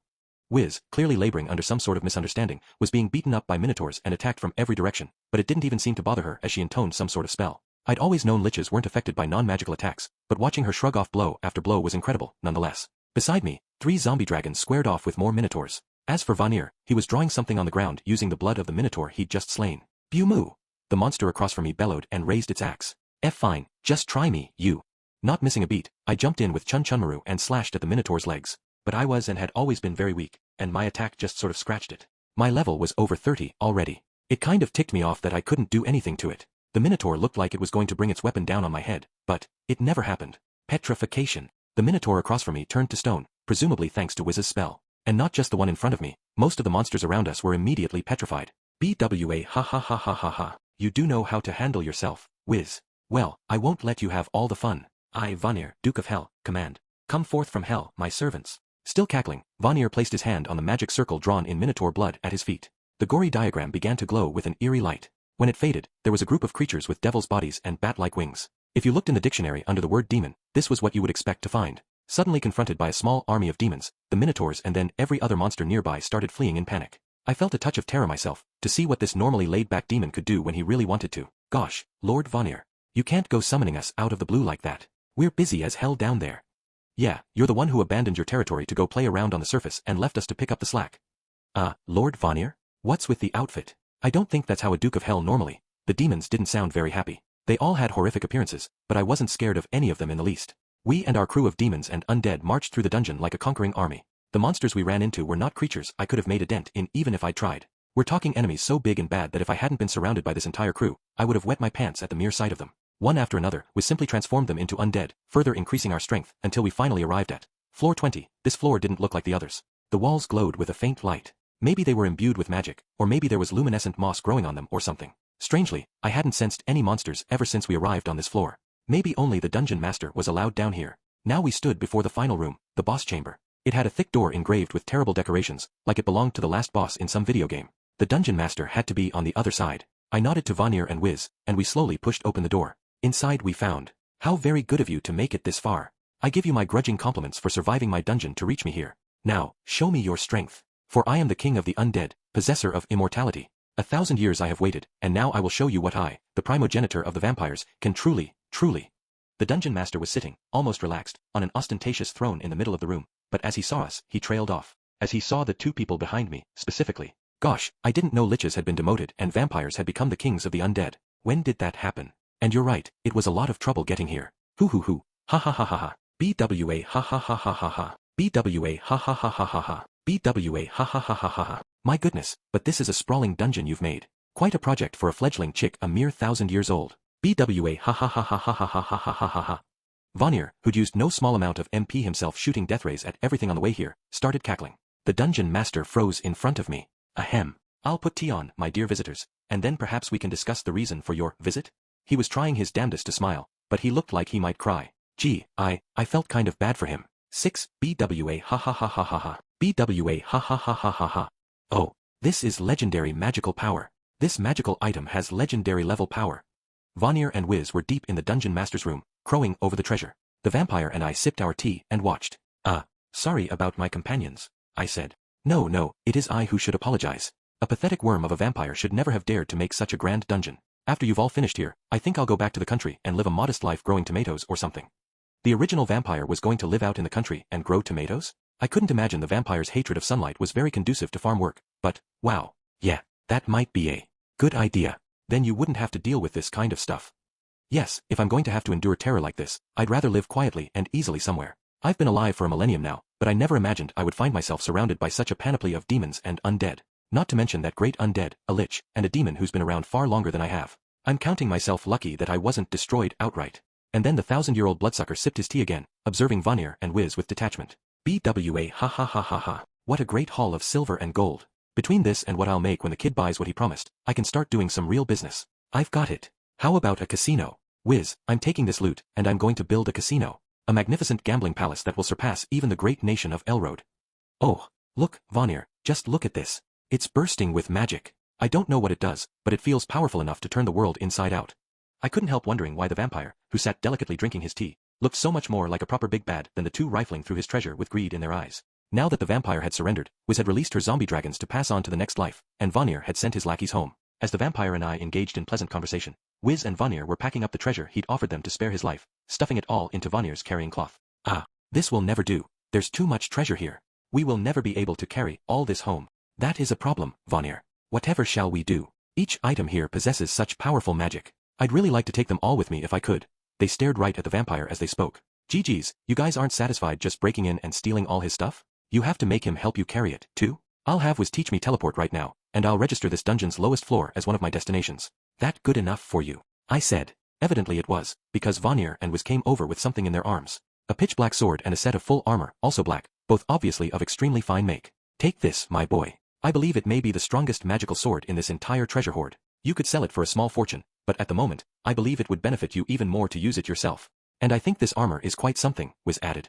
I can feel powerful magic coming from it. If you were to wear it, I don't think you would have any problems on the way to the Demon King's castle. They both gave me the items without batting an eyelash, even though they were probably each worth a whole heap of money. Say what you would about them, maybe they really did have my best interests at heart. Feeling almost a little embarrassed, I put the armor on.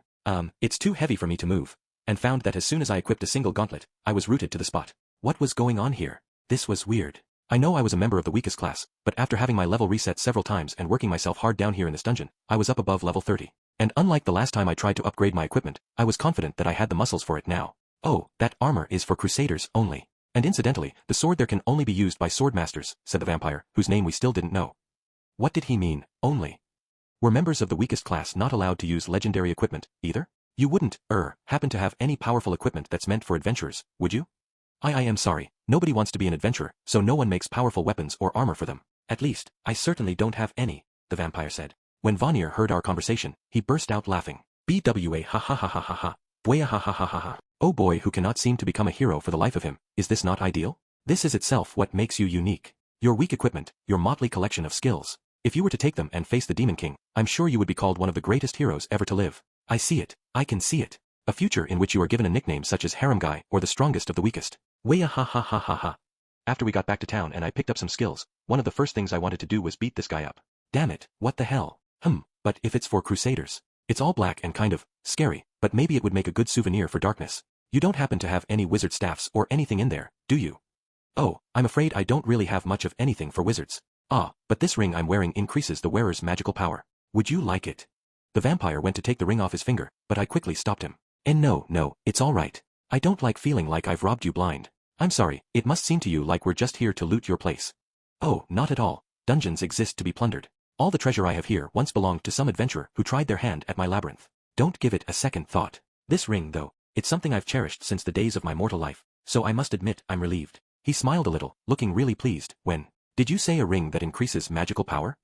Wiz greedily slipped it onto her finger and stared at it. Please stop.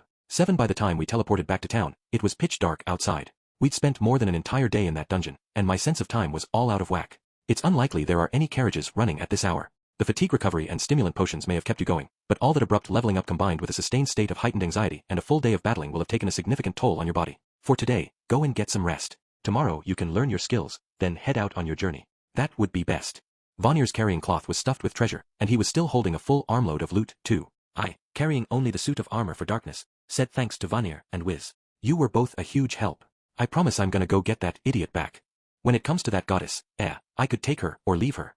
Well, I couldn't. Kazuma, if and when the time comes, we'll be giving the defense of this town a little help from the wings. You can go on your journey with peace of mind. We'll make sure Lady Aqua has a home to return to. When you get back, I'll be more than happy to help you raise your level again or do whatever you need. I think I'd had enough of that. Frankly, that dungeon had been terrifying. Being surrounded by powerful monsters had activated a primal terror as a living being, and I still hadn't stopped shaking. I thought I might have a little trauma around dungeons after this. Yes, there's still loot left in that dungeon. I know you must go on your journey now. We can collect the rest after you get back. So make sure you do get back. I don't look forward to having to march all the way back down 20 tedious floors again, otherwise. What a very Vanir-esque way to send me off. When you get home, I'll teach you advanced magic for real. So please come back safely. Wiz smiled kindly. Earlier, I tried to learn advanced magic along with teleport, but I hadn't been able to do it. I'd had enough skill points, but it refused to show up in my available skills field. With basic magic, all you had to do was shout the name of the spell. For intermediate magic, there was a process, but not much of one. Even an amateur could manage those, but when it came to advanced magic. For advanced magic, you have to learn specific gestures and incantations for each spell and even the right flow of MP, was explained. I doubt you could pick it all up in a single day. Oh, but if you're interested in explosion, I know you've seen Megumin using it every day for quite a long time, right? So you don't need it. Anyway, even if I did learn explosion, I would never have enough MP to use it. Even Megumin, an archwizard and a member of the Crimson Magic Clan, who were all bursting with MP, only had enough to use it once a day. Still, advanced magic when I got home, huh? I wanted that spell that turned you invisible, really wanted it. Not that I'd given any thought yet to what I would use it for, of course. I see it. I can see the future. I see you learning advanced magic, turning yourself invisible, and going to the public. Welp, nice work today. I'll drop by the shop again before I leave tomorrow. Intermission useless goddess theater. It was almost dawn. I was sure the waiting area for the carriages was around here. Did they move it when I wasn't looking? I was trying to find where I could catch a carriage. I'd gotten so caught up in my trip down memory lane that I'd lost track of time and missed the midnight departure. I had the best sense of direction of anyone in our party. It was unthinkable that I would get lost. Which meant they must have changed the place from which the carriages departed. It was always the same story. We'd be on a quest, and the moment I took my eyes off those 3 kids, they would all disappear. I was sure that if they tried to come after me, they'd just get lost on the way. It would be a rough journey. I wondered what to do. Should I wait to leave on my trip until after I made sure the others had all grown up into fully matured human beings? It happened just then, as I was wandering around looking for the carriages and mulling over my duties as the party's guardian. Lady Aqua, where are you going dressed like that? The voice from behind me belonged to my adorable follower Cecily. What a coincidence meeting you here at this hour, Cecily, I said. No, it can't be just chance. It was true. Cecily was a distinguished Axis disciple. She must have sensed the holy war that was about to begin. That was what had drawn her here so early in the morning. No. I was arguing with a tavern keeper. It was closing time, but I didn't want to leave. And before I knew it, it was almost dawn. Incidentally, that's where I was drinking, over there. She pointed to a bar I'd been to several times myself. I thought I remembered it being in a livelier part of town than this, but maybe it wasn't just the carriage depot. Maybe the tavern had moved without my realizing it, too. Drinking. Yes, I understand. When I hear the words last call, I just get so frantic. It's a battle to the death after that.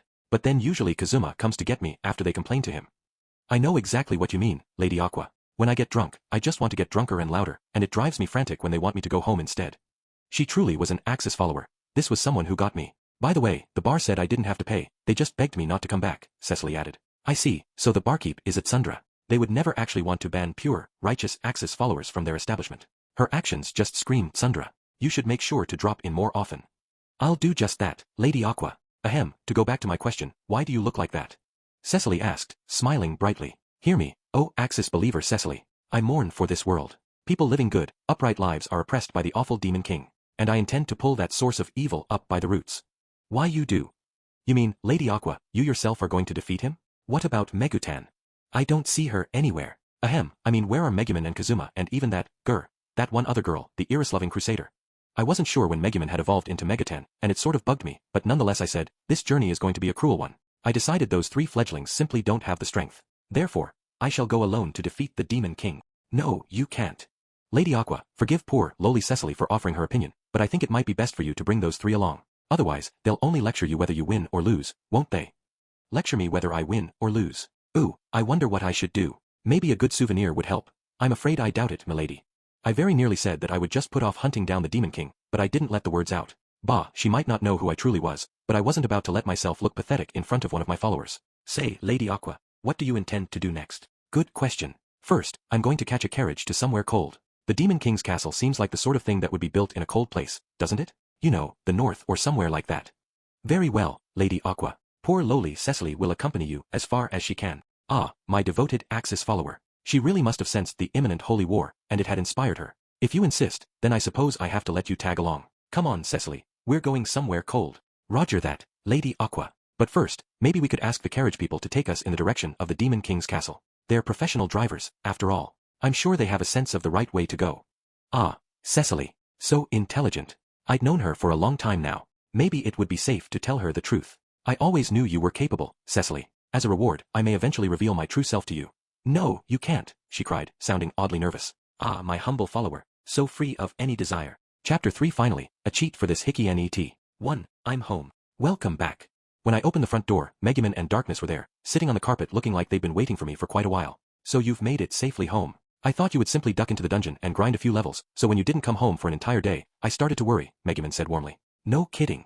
I told you should let me come along to play defense for you. And here you've got. What is that? Before Darkness could really get into it, I'd held out the suit of armor, bringing her up short. A souvenir. Powerful armor. They said only crusaders could use it, so I brought it back for you.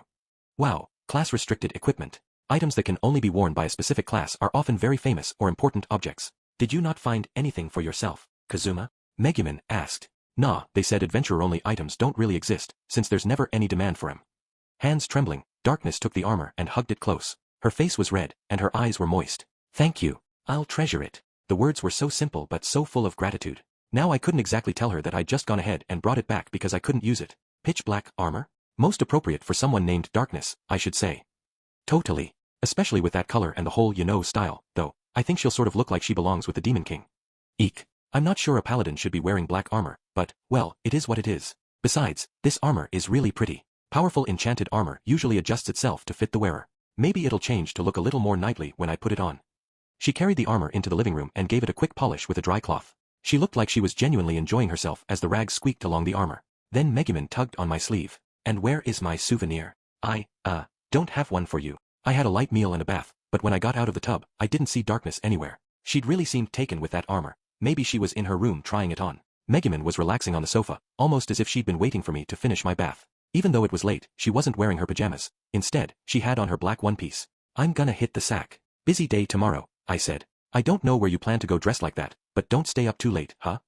Tomorrow, I would go around to the adventurers Megumin and Darkness had rounded up while I was in the dungeon and learn some useful skills. As soon as I'd learned everything I needed, I would set out after Aqua. My travel bag was packed and ready to go, sitting in a corner of the living room.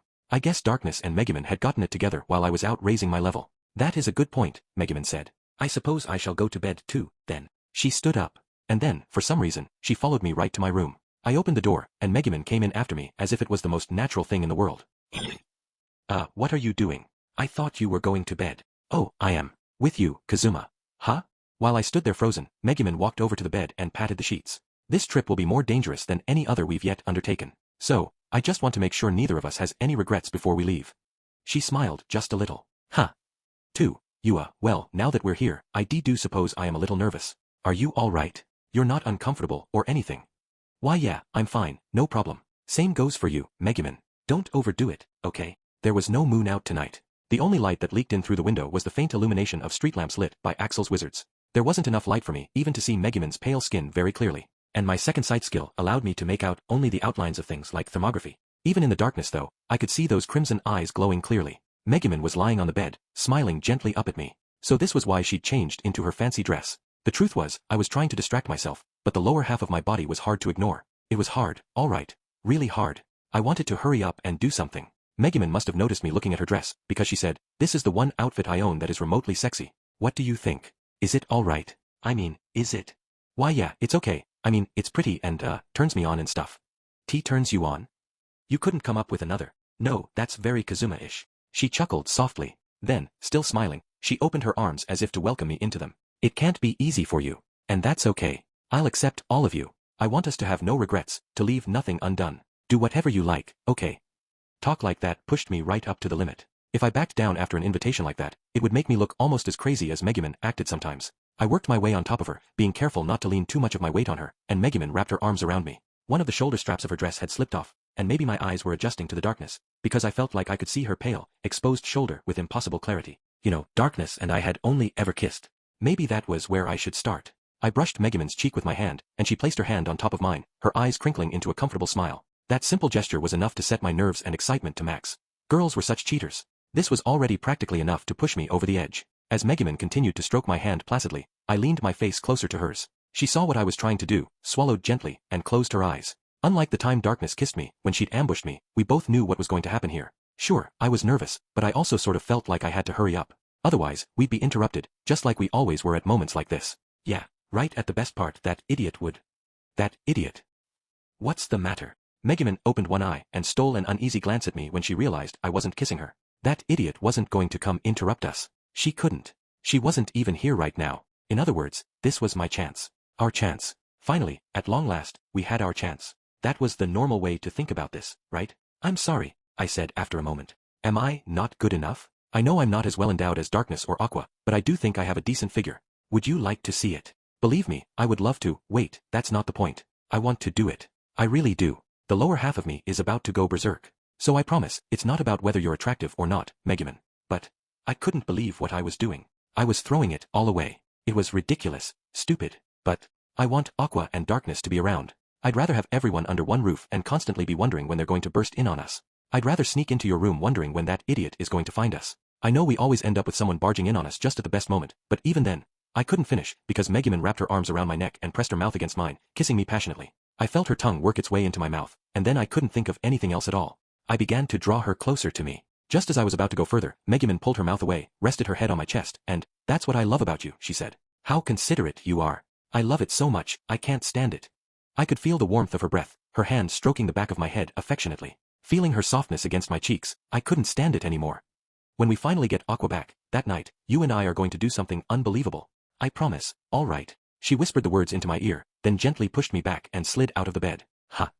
Maybe I wasn't one to talk, but Megumin's kiss had really gotten me going. Like, forget about Aqua, the desire to continue was winning out. As I lay there feeling like I might burst into tears, Megumin stood with her hands clasped behind her back and gave me a teasing smile. That moment when you said you were sorry, Kazuma, I felt so anxious until you told me why. So I thought I would tease you back just a little. Tease me back? You mean get me in the mood? This was beyond teasing, or at least, I thought so. Hell, even if I went out for some succubus service now, they'd probably all be away on jobs at this hour. Damn it, massive disappointment. Megumin just got meaner and meaner. I apologize for that, so maybe we could keep going just a little bit. You. I wish you could just continue to act cool all the way through. Ahem, on that note. Megumin didn't leave my room but, for some reason, went and stood in front of the closet. On that note, Darkness, you can stop hiding in there, all twitchy and fidgety, and go back to your own room. Ah! Someone cried as Megumin opened the closet door with a slam. It was Darkness, sitting there blushing furiously. Who knows how long she had been there, or why? How did you know? How did I know you were there, you mean? Because last night you were beside yourself with worry when Kazuma didn't come home, but tonight you darted upstairs before he even got out of the bath. Need I remind you that Crimson Magic Clan members have extremely high intelligence? More than enough to see through the lustful, oversexed mind of someone like you. Darkness. Oh, oversexed. Well, look who's talking, Megumin. Darkness was still seated inside the closet, and still blushing, and was now also shaking in fear. Megumin dragged her out into the room. I did not get a souvenir, so I came to take one for myself. As for you, I presume you were so excited by your present of a suit of armor, and so inflamed by last night's feelings of loneliness, that you came in here to set an ambush. Then, when you heard my voice, you panicked and hid in the closet. How did you guess? That's exactly what happened. I was going to thank him for the armor. Darkness was still blushing, and now she looked like she might cry too. To repay a gift with your body, you depraved woman. I am happy with the simple act of embracing Kazuma, but what about you? You intended to give him your body, then say condescendingly, here, this is your reward. Is that it? Have you that much confidence in yourself? I wasn't. I don't. And no, that wasn't what I was going to do. Megumin began to drag Darkness, looking close to tears, out of the room. Then, as you peeped at Kazuma and me, you began to get excited yourself, and look at you now. How perverted this girl is. Come on, don't just sit there all night, panting like a beast in heat. We're going back to our rooms. Hold on. You're way more pervy than I am, Megumin. You did all that stuff even though you knew I was there. Hey, I'm not done. Megumin pulled Darkness all the way out of the room, and then they were gone. What about my excitement? 3 the next morning. We got to the carriage depot to find a long line of adventurers. Vanir and Penguin Suit were standing at the head of the queue. What is the matter, Kazuma? You're zoning out. You'll hurt yourself, trying to learn skills in that state. Right. Sorry. We were about to set off after Aqua and pick a fight with the Demon King. When we'd left the house, I'd glanced back, thinking it might be the last time I ever saw the place, and I noticed something strange. A little girl waving goodbye to us from the second-floor balcony. It must have been the ghost of the noblewoman Aqua had mentioned, the one who lived in our mansion. By the time I rubbed my eyes and looked again, she was gone, but maybe I really had seen her. I saw strange things sometimes. It seemed to be an aftereffect of having briefly been a follower of Regina. It was weird, though. The ghost girl didn't inspire terror or even unease in me. She was who I'd been thinking about just now. Boy, Vanir interrupted me. Or should I say, valued customer. I sure made a killing this morning. It's the biggest deal I've done since I started Vanir's magical item shop. I haven't been able to stop laughing since. You can leave looking after the house to me. I will take good care of your dark god and your chicken nugget. You may depart this world with a calm heart. You mean depart on my trip, right? You know what? Never mind. What did you say you would take good care of? The chicken nugget thing I get, but what was the other one? Vanir had Komasuk in one hand and Emperor Zell in the other. Penguin Suit, that is to say, Zelashilt, turned to me, ignoring my question as he gave me a quick pat on the back. Boy, I owe you for protecting me from various villainous goddesses on many an occasion. If, perchance, you should find yourself bereft of life on your journey, come to my fief in hell. I shall receive you lavishly. Please, you're gonna give me bad luck. Zelashilt was pretty much the mascot of Wiz's store these days, but this was a reminder that he was still a demon, and I guess he was trying to encourage me, in his demonic way. Alright, you ready to learn some skills, Kazuma?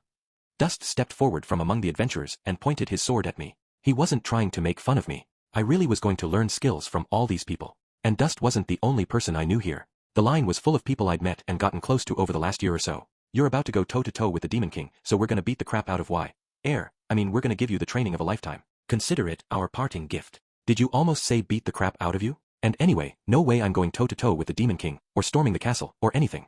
Goal number 1 is to bring Aqua back.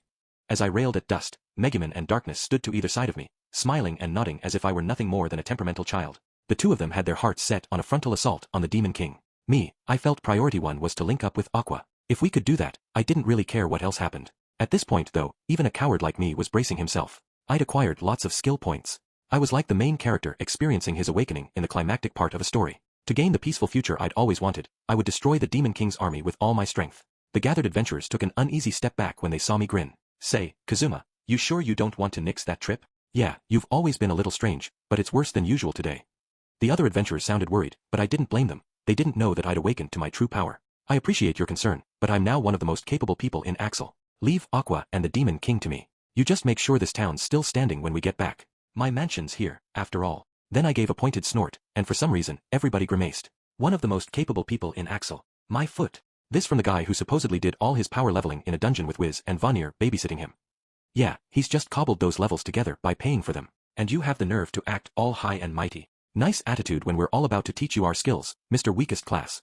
It wasn't just their voices the adventurers raised, they all held up their weapons menacingly. Oops, just when it had seemed like they were worried about me, now they were enraged by me. I'm swimming in skill points and past level 30. They say when you get to 30, you're a veteran. I'm not like you shrimps cooling your heels in Axel. Now, step up and teach me those skills. You think you're hot stuff just 'cause you got a few levels. You want to learn some skills so badly? Let me show you how they work, by testing them out on you. You're the shrimp. We know all about how you got chased around by that frog just the other day. If you want to learn so badly, let me drop some intermediate magic on you. Do it. If he can't handle us, he'll never be able to beat the Demon King anyway. Come on, everybody. I found our new punching bag. The adventurers were razzying me and flipping me off with every middle finger available. What a bunch of short tempers. Bastards. Fine, before I get to the Demon King, I'll warm up on you. So bring on every skill I don't already know. The name's Kazuma Satu. Bring it, Ounun. Everyone else leered at me. Then they took me at my word and all attacked at once. I'm sorry Kazuma, but there's so much of it, it's going to take a while to. What happened here? Wiz, clutching a huge bag, cried out when she saw the crowd of adventurers laid out on the ground left, right, and center around the carriage depot. Oh, sorry, Wiz. I didn't know you were going to bring that for me. It's fine, but what in the world is going on? I thought you were going to learn skills from them. Wiz was carrying a backpack stuffed with. Well, don't worry about them. I just decided not to leave any loose ends when I left. By which I mean, well, you see. Wiz looked around. I'm not quite sure I do, considering you're on the ground too, Kazuma. Oh, I'm just lying here, relaxing. It was me versus all of them, so practically speaking, I think this is a win for me. Get over yourself, Kazuma, you could hardly stand by the third opponent. You looked like you were gonna start crying the second we attacked you, so we took it easy on you, that's all. Let the losers talk. In numerical terms, it was my victory. Wiz, herself a former adventurer, seemed to catch on to what had happened as she listened to us. I see. Adventurers do love to see one another off with a little violence, don't they? Well, don't mind if I do. Wiz, if you saw me off adventure style, I think I'd die even if you did hold back. I forced my aching body upright and took the bag from Wiz. Just as I'd promised Vanir, once I'd gotten my money this morning, I'd bought a whole load of this stuff. All aboard. The carriage to Arkanlisha will be leaving shortly. When the driver shouted, we shoved my cargo onto the carriage and then hopped aboard. You know, I've been wondering. What happened to your armor? I asked. Darkness, who wasn't wearing any armor but only had her great sword across her back, grinned and slapped the luggage she was clutching. It's in here. Look, we're leaving on a journey here, you're supposed to be wearing it. I don't know what you're talking about. If I did that, my precious armor would get all scratched and dirty. I don't know what you're talking about. I guess Darkness had really taken to that armor I'd gotten her. She didn't look like she was going to let go of it anytime soon, so I ignored her and instead waved to the adventurers who were seeing us off. Okay, I'll be right back with that idiot in tow. I said. Yeah, see you soon. And take care of the Demon King while you're at it. This is Aqua we're talking about. I'm sure she's lost in some ridiculous place. Make sure you check everywhere. She's probably stuck in a hole somewhere.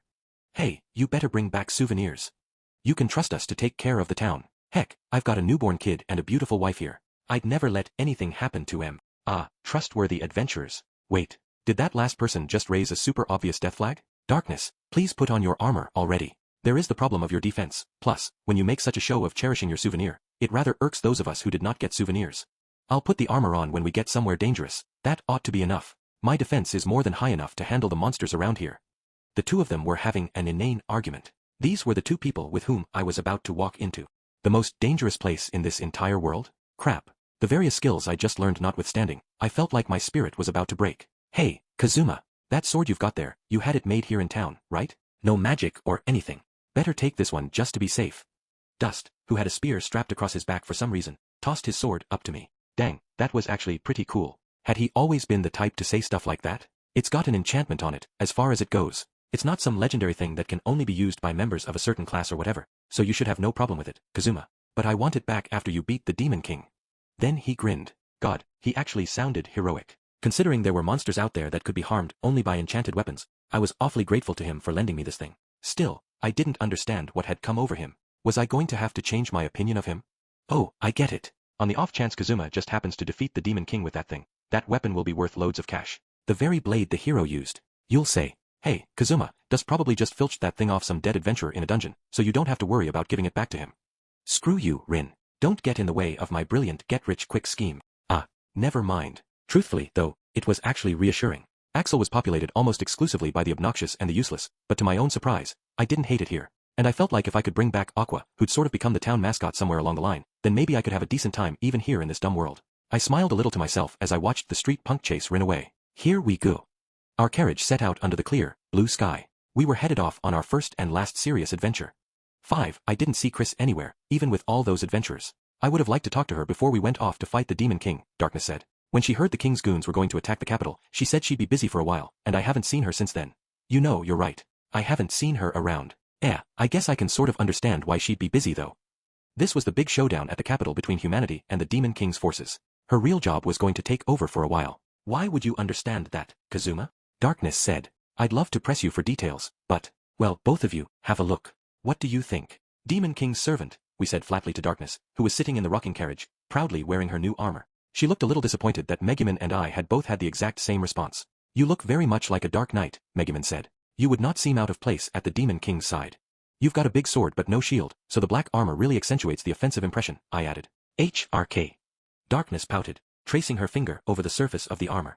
The gear seemed to fit her every curve perfectly. The black metal gave off an eerie shimmer. The overall effect was less cool and more beautiful, but sort of in the same way that a demon's blade or an enchanted sword was beautiful. By the way, Kazuma, did you hear? While you were in that dungeon, there was a bit of a commotion up here, Megumin said. I couldn't ignore that. That woman you captured, Serena, the general of the Demon King? She escaped, Darkness said. You're kidding. What were the Axel police even doing? It seems Serena temporarily made a puppet of her guard and forced him to help her escape. He's now claiming that the Demon King's general is an exhibitionist. Yeah, the man she puppet said he was shown something. That would be Serena's panties. I was very sorry.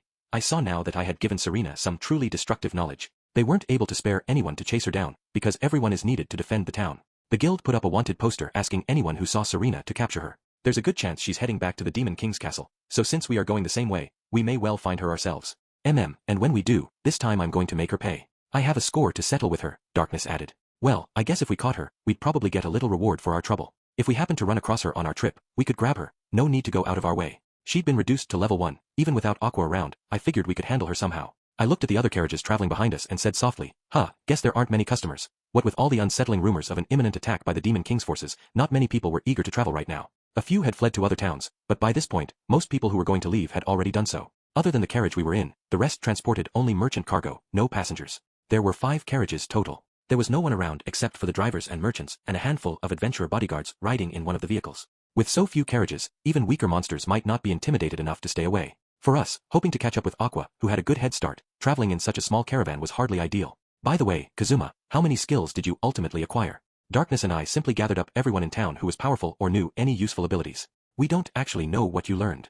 Darkness breathed on her armor and polished it, squeak, squeak. Megumin seemed to take it as a challenge, because she started polishing her staff while she spoke to me. Well, magic-wise, I took teleport and intermediate magic. Megumin dropped her staff when I said that. Intermediate magic, is that so? Well, at least you didn't take advanced magic. She was trying to act cool but couldn't hide a slight stutter. She bent down to pick up her staff. Yeah, advanced magic involves a lot of long chants and special instructions, and I guess you have to learn all the incantations to pick up the skill. I didn't have time for that. Wiz said she would teach me after we got back, though. Megumin went immediately from picking up the staff to attacking me with it. Not satisfied with intermediate magic, you seek to learn even advanced magic. As if you didn't have me, an archwizard, right here. Give me your adventurer's card, Kazuma. If you use all your points, you could learn explosion. I will acquire it for you and leave you with no points at all. Hey, stop that. I left those points so I could get a useful skill like advanced magic. If you don't like it, learn some other magic yourself. Don't go messing with a person's adventurer's card without permission. Says the man who did exactly that to my own card. Wait, what? You've even learned golem fashioning magic and some healing spells. Tell me, do you seek to become a wizard, despite having less than 1/10 as much magic as I do? So you even learned healing magic. If Aqua ever finds out, she's going to cry that you took her job. We'd made the trip to Arkanlisha before, but it went a lot faster this time. Last time, we'd had Darkness, as tough as she is, getting caught up in the chicken races of horny dashing Hawkites and Aqua attracting undead to us. At this rate though, it looked like we were going to reach Arkanlisha by tomorrow morning. The bodyguards are going to stand guard all night. When we were doing that work, the campsite was beset by undead, but tonight I think things will be all right, Megumin said, obviously remembering the same things I was. She sounded a little nostalgic though, and a little lonely, probably reminded of the fact that we were missing someone. That's true, Darkness said. With so few carriages and bodyguards, we would normally be ripe for attack by monsters, but this has actually been a really smooth, uneventful trip so far. It makes all the harrowing trips we've taken before seem like a dream. She sounded downright bored. It was pitch black by then, so we helped the merchants set up camp, then picked a place a little bit apart from everyone else and started a small bonfire. You needed one of those to keep away weak monsters. Although someone on our last trip had caused the undead to swarm us when we set up a campfire. Like Darkness said, things had gone smoothly this time. Too smoothly. I wouldn't have expected it to be this easy, even without a certain someone with her terrible luck along. I was just as happy nothing dangerous was happening. But I also found it sort of dull. Was that a sign that I'd been corrupted? Very well. It is time for you to tell me something that I've wanted to know for quite a while now, Megumin, leaning against our luggage, said out of the blue. Darkness was lying down by the cargo, too, clutching her armor, which was in a box resting on her belly. She looked up at the wide, starry night sky with sparkling eyes. Oh yeah, I said, I never finished telling you what skills I learned. I spread my cape on the ground and sat down on it, tossing a couple of twigs into the fire.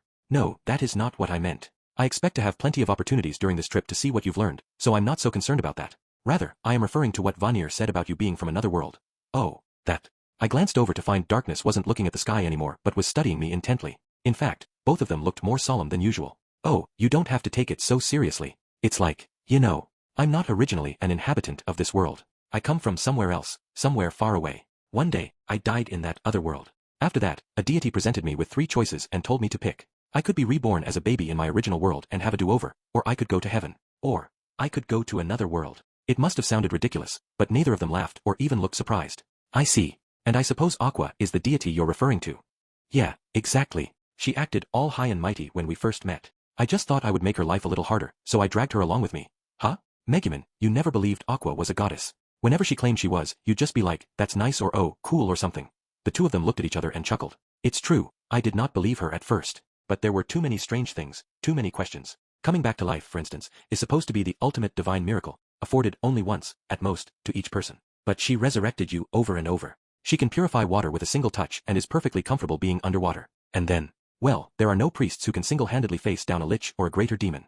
Fair enough. Sheesh, so the two of them had figured it out ages ago. Actually, I was sort of impressed that hadn't changed their attitudes even a little after they'd realized they were dealing with a goddess.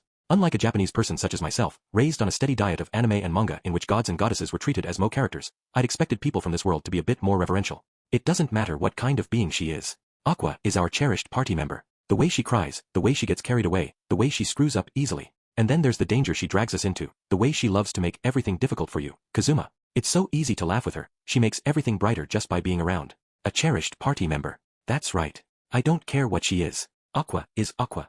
Darkness was almost talking to herself, still cradling her box of armor and looking up at the stars.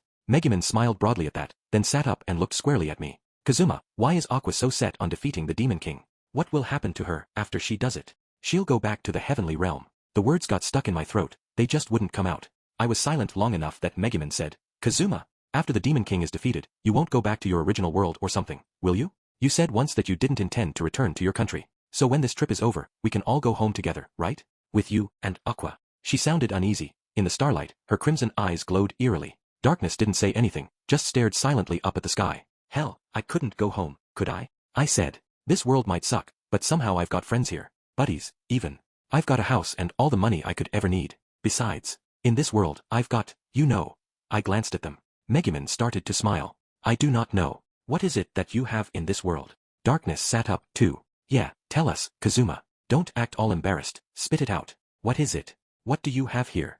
They were both grinning at me. Damn it, I shouldn't have let myself get swept up in the moment. 6 the next morning. Maybe it was my fault for being dissatisfied with our smooth, trouble-free trip. Adventurers. Monsters. There are monsters here. You're up. The driver's shout brought the bodyguards running from their carriage. In front of us was a horde of one of the very creatures I'd made mincemeat of in the dungeon a few days before. The man-eating devil, the ogre. They were gigantic, each over 9 feet tall, and built like Yakuza bruisers. What's a horde of ogres doing here? One of the adventurers shouted when they saw it. I didn't know how powerful ogres were. Vanir and Wiz had pinioned all the ones in the dungeon for me, but judging by that reaction, this was not a good situation. The horde of ogres consisted of 5 monsters. Most of them had weapons, only the biggest one was bare-handed. At that, I jumped out of my carriage, which was just behind the one carrying all the other adventurers. Megumin, Darkness. I called. Let's help out. If we're really going to take down the Demon King, we can't be intimidated by a few ogres. I agree completely. For me, defeating this horde will take no time at all. Oh, Jay, just a second. The bare-handed guy is one thing, but even I need my armor if I'm going to take on ogres with weapons.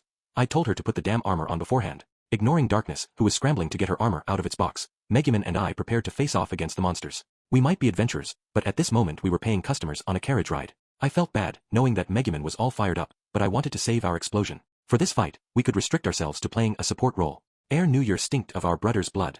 Which of your did it? Jern to try and hide. Yeah.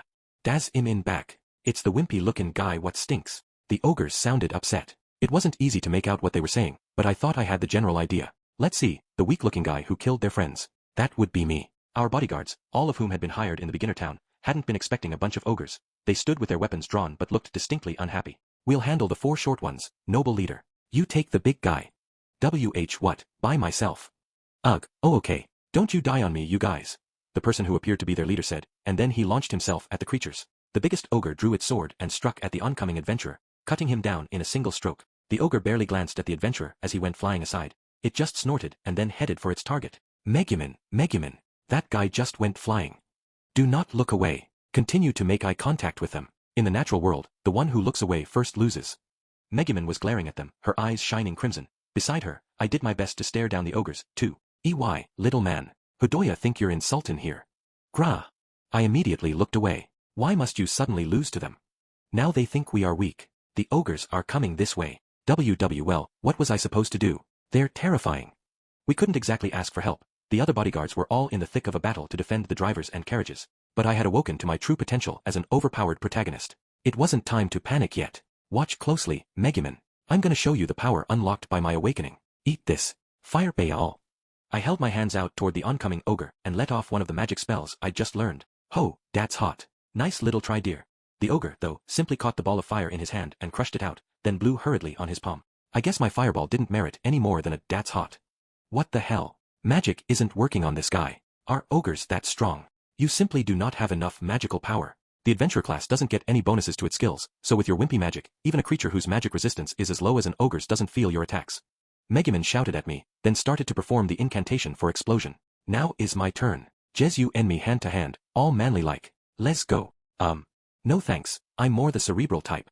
I shouted back. I stood in front of Megumin, shielding her from the charging ogre. Then I pressed my hand to the ground. It looked like I had to give up on attack magic. But I was always more the underhanded type anyway. For example, create Earth Golem. For example, using a golem in place of a wall. I could snipe from behind it to buy Megumin time to finish her incantation. Shit, why is it so small? Why is it so small? It hardly comes up to my waist. This isn't like my fireball. I put plenty of MP into this one. You don't have that much MP to begin with, Kazuma. It's alright, I've completed my incantation. And I don't mean that I'm constantly chanting explosion magic all day, every day, not at all. Here I go. I couldn't do anything with them. I'd finally learned all these skills, and I couldn't do a damn thing with them. Here I thought I was going to get to charge in all warriors like, but boy, was I wrong. I grabbed my bow and decided to make use of a skill I was already well acquainted with, Deadeye. Megumin might be done with her chant, but you couldn't be too careful. Erf. Damn. They're gonna destroy us. One of the bodyguards shouted as I was getting ready. Megumin twitched, glanced in their direction and then, explosion.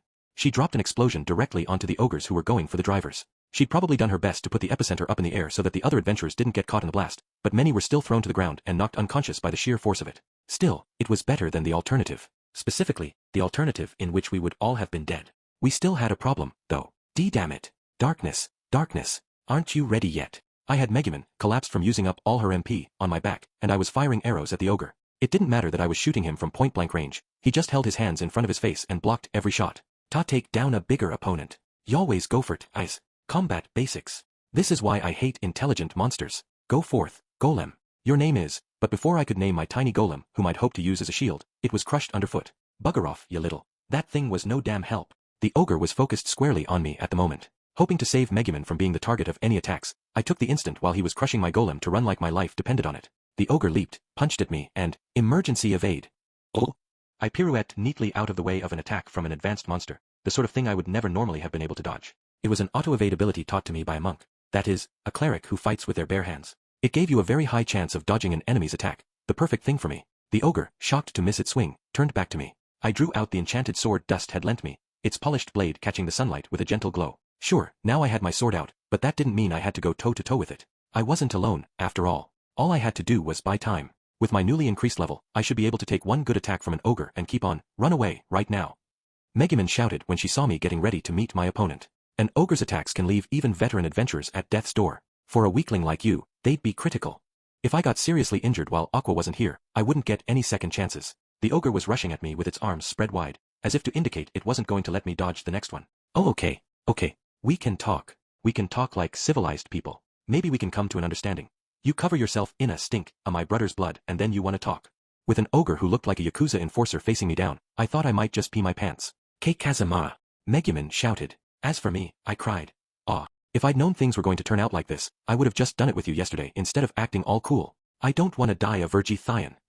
Teach this man. Even at a moment like this. The ogre was closing in on me, and the wish I'd let slip at the moment of my death. But suddenly, something hard and pitch-black slammed the ogre away. Who or what had appeared at my moment of greatest need? Of course, it was. Took you long enough. This is why I said you should just keep the armor on. Why yeah, but then I was worried it would start to smell sweaty. Darkness, who'd been in the carriage getting her armor on until that exact moment, was blushing and making excuses. She drew her great sword and turned to face the ogre, which she'd shoved out of the way with a tackle. An ogre's attacks might be terrifying, but I was willing to bet Darkness could hold out against one even in a long fight. While she was keeping it busy, if I could go around and wake up the other adventurers. I'm gonna kill you. Darkness cried, most unladylike, before I could get the suggestion out of my mouth. She started swinging wildly at the ogre with her sword. You don't have to bother attacking it, Darkness, just buy us time until I can wake up the other. I stopped mid-sentence. Something about Darkness looked strange. Kazuma, is it just me, or does Darkness not seem like her usual self? She isn't normally so aggressive. Darkness, breathing hard, was gleefully chasing the ogre around. The masochist crusader we knew so well was gone. Even when the ogre attacked her, she simply absorbed the hits with her armor, shrugged them off, and went back after it. Ha ha ha ha ha. BWA ha ha ha ha ha ha ha. Hey, Darkness, that laugh is starting to sound like a certain demon's. It's got to be the armor. That must be what's doing it. The pitch-black armor Darkness was wearing didn't just reflect the sunlight, it seemed to glow with its own weird illumination. I didn't know whether it was blessed or cursed, but whatever power it was radiating, Darkness was obviously high on it. Fine, we could get the armor off her later. What mattered right then was the ogre. Ya know how to fight, missy. And ripped abs, too. Wanna join em gang? Darkness, short-tempered as ever, rose to the bait immediately. That's it. I'm gonna chop you into a million pieces. This was starting to look dangerous, so I abandoned the idea of waking up the other adventurers and decided to focus on helping Darkness. Taking pot shots with my arrows was all well and good, but this situation called for a little magic.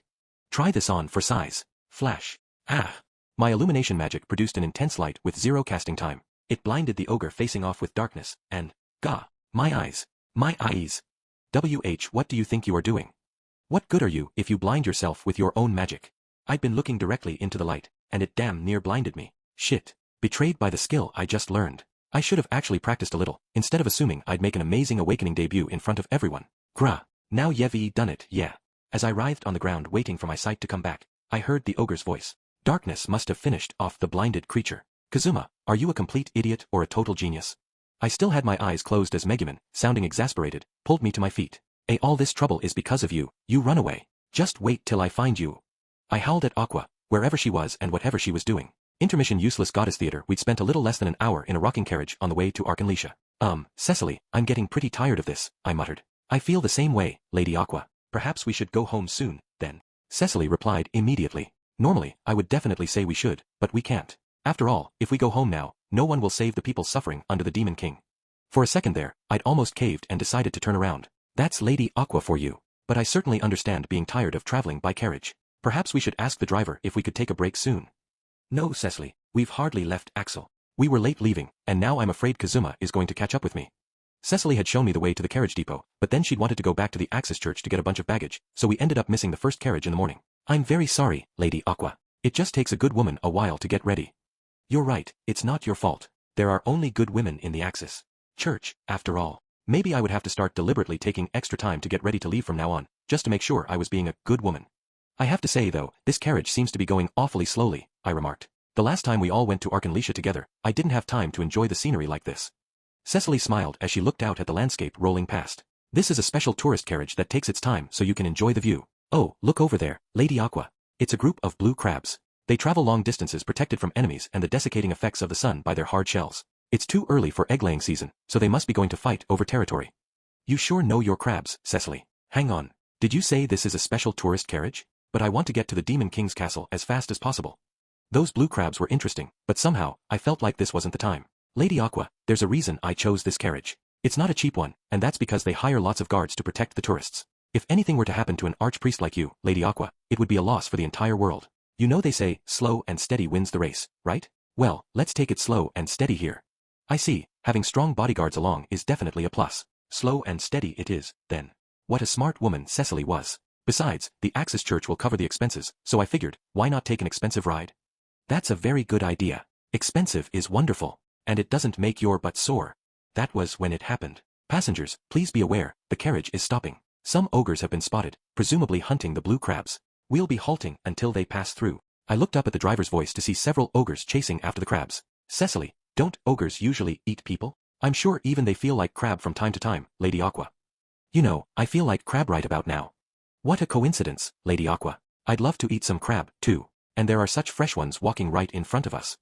We glanced at the driver, a middle-aged man who smiled a little and shrugged at us. Look at the size of that group. I don't suppose the ogres would be upset if you plucked one or two from the edge of the crowd. We've got some very capable guards we hired right in the next carriage. Why not go ahead and see if you can get your hands on some crabs? His suggestion gave me an even better idea. We don't even have to go near them. We can get the crabs to come to us. Lady Aqua, I know it may not be my place, but perhaps I could ask what you're planning to do next? I started preparing my spells as I replied, I'm just going to get their attention. I'm afraid that doesn't tell me much, Lady Aqua. My priest's intuition gives me a bad feeling about this pattern, though. I let loose with my magic before she could go any further. It's been a while since I used this. We're in for a huge catch of crab today. False fire. Not a huge catch. Cecily cried. The crabs came scuttling toward the blue flames I unleashed, followed by the ogres. Wow, I haven't done this in a while, either. Kazama. I don't hate how you're this way, Lady Aquaea. Chapter 4 May we settle matters with this dark goddess's servant. 1. Just stop causing so much trouble already. Take it off. Or do you want me to tear it off you? Stop fighting me. And no, don't. I can't believe this. What's gotten into you, Kazuma? What sudden impulse causes you to lust after my body like a wild animal? What an idiot. I mean, take off that stupid armor. Why do you always go charging into the enemy formation? It's cursed. I'm sure that armor has a curse on it. It's not cursed. A cursed item can't be removed once it's equipped and continues to cause catastrophe for the wearer until they die. I'm able to take this armor off, so that weird excitement that comes over me in battle must be a blessing, not a curse. So you admit you get weirdly excited in battle. That'll make things easy. I don't care if it's a curse or a blessing or what, just take it off already. Come on, stop fighting me. I'll buy you the very best armor in town, just get this thing off. After leaving Axel, we and the other adventurer bodyguards had been involved in a number of other fights with monsters, until we finally made it to Arkanlisha. But, no way, you gave this to me as a gift, you can't take it back. It's the very first armor anyone's ever given me, and it's special crusader equipment with powerful enchantments to boot. I'm going to hand this down as an heirloom in the Dustiness family. I've made up my mind. Until we defeat the Demon King, I'm not taking this armor off except for when I sleep and when I bathe. Why'd you have to get so stubborn all of a sudden? I can't use any of my offensive magic because you keep winding up right in the middle of it. Do you know how much suffering you've caused on this trip? The adventurers who are supposed to be guarding us pretty much end up in tears every time. We were standing in the road in Arkanlisha, and I was arguing with Darkness, who steadfastly refused to take off the armor I'd given her. Whatever it was, it clearly had some weird side effects. It appeared to banish fear from the wearer's heart and cause courage to well up within them. Probably would have been a huge blessing for a normal crusader, but with our crusader, it just meant more trouble. The upshot of this side effect was that when a battle started, Darkness went charging straight at the monsters, regardless of what anyone else said. I'd forgotten that Wiz had picked out this armor. I knew her sense of judgment, and I should have been perfectly well aware of what that implied. It was then that Megumin, who had been observing the argument closely, spoke. Perhaps we should give up, Kazuma. The side effects are no doubt strange, but this armor is certainly a good thing. It may indeed be legendary tier equipment. With this on, she might even survive one of my explosions. What are you saying? That you would do it? Are you saying you would drop an explosion on a bunch of monsters even if Darkness was in there with them? Darkness met this obnoxious pronouncement with folded arms and a nod. I wouldn't mind in the least. The last time one of Megumin's explosions hit me, I lost consciousness. But this time, I'll pull through. A good point. This journey might be the perfect time to settle once and for all which is greater, my magic or Darkness's durability. Save it for when we have Aqua back or when we return to Axel. In fact, just stop already. If you won't take that armor off, I really will tear it off you. I said, and then I stuck my hand out toward Darkness, assuming the steel position. Go ahead, try it. Ha! I said dumbly. Darkness, her arms still folded, responded. I said, try it. I couldn't care less. I was shocked she would say something so stupid right out in public. What's wrong with you? This is steel we're talking about. Right out in public. You saying you want a humiliation game out here in front of everybody? At this moment, I can't be broken with such talk. Besides, I'm the only one who's never experienced your steel. That might have been enough to make me back down before, but with the blessing of this armor filling me with courage, I fear nothing now. So go ahead and do it. I know you always get cold feet at the crucial moment. If you think you can tear this off me, out here in front of everybody, then just you try. Why you pervert? Why re you so aggressive? Are you even listening to yourself? I knew there was something wrong with that armor. Fine, I can't do it, I admit it. So just back off. The pervert, her lewdness focused in an ever more awful direction by the armor, was bearing down on me. This is quite odd. We're making all this commotion, and yet, no one has come to gawk.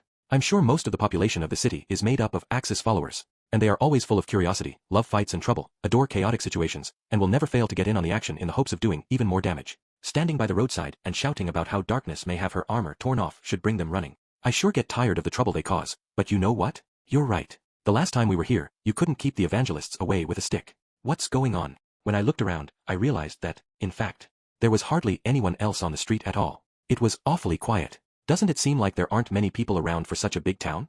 What's going on here? Did something happen? Darkness surveyed the land as well, then tilted her head in curiosity. It was Megumin who suggested, perhaps we can ask about what has happened as we continue our journey. From this point, we have to decide whether to take a carriage or to walk, so we better get started arranging our transportation. 2. Welcome, welcome. What would you like? We have a limited time daily lunch special that comes with something sweet. If you want my recommendation, that's it. Incidentally, this shop offers a 30% discount for Axis followers. Take one of these if you're interested.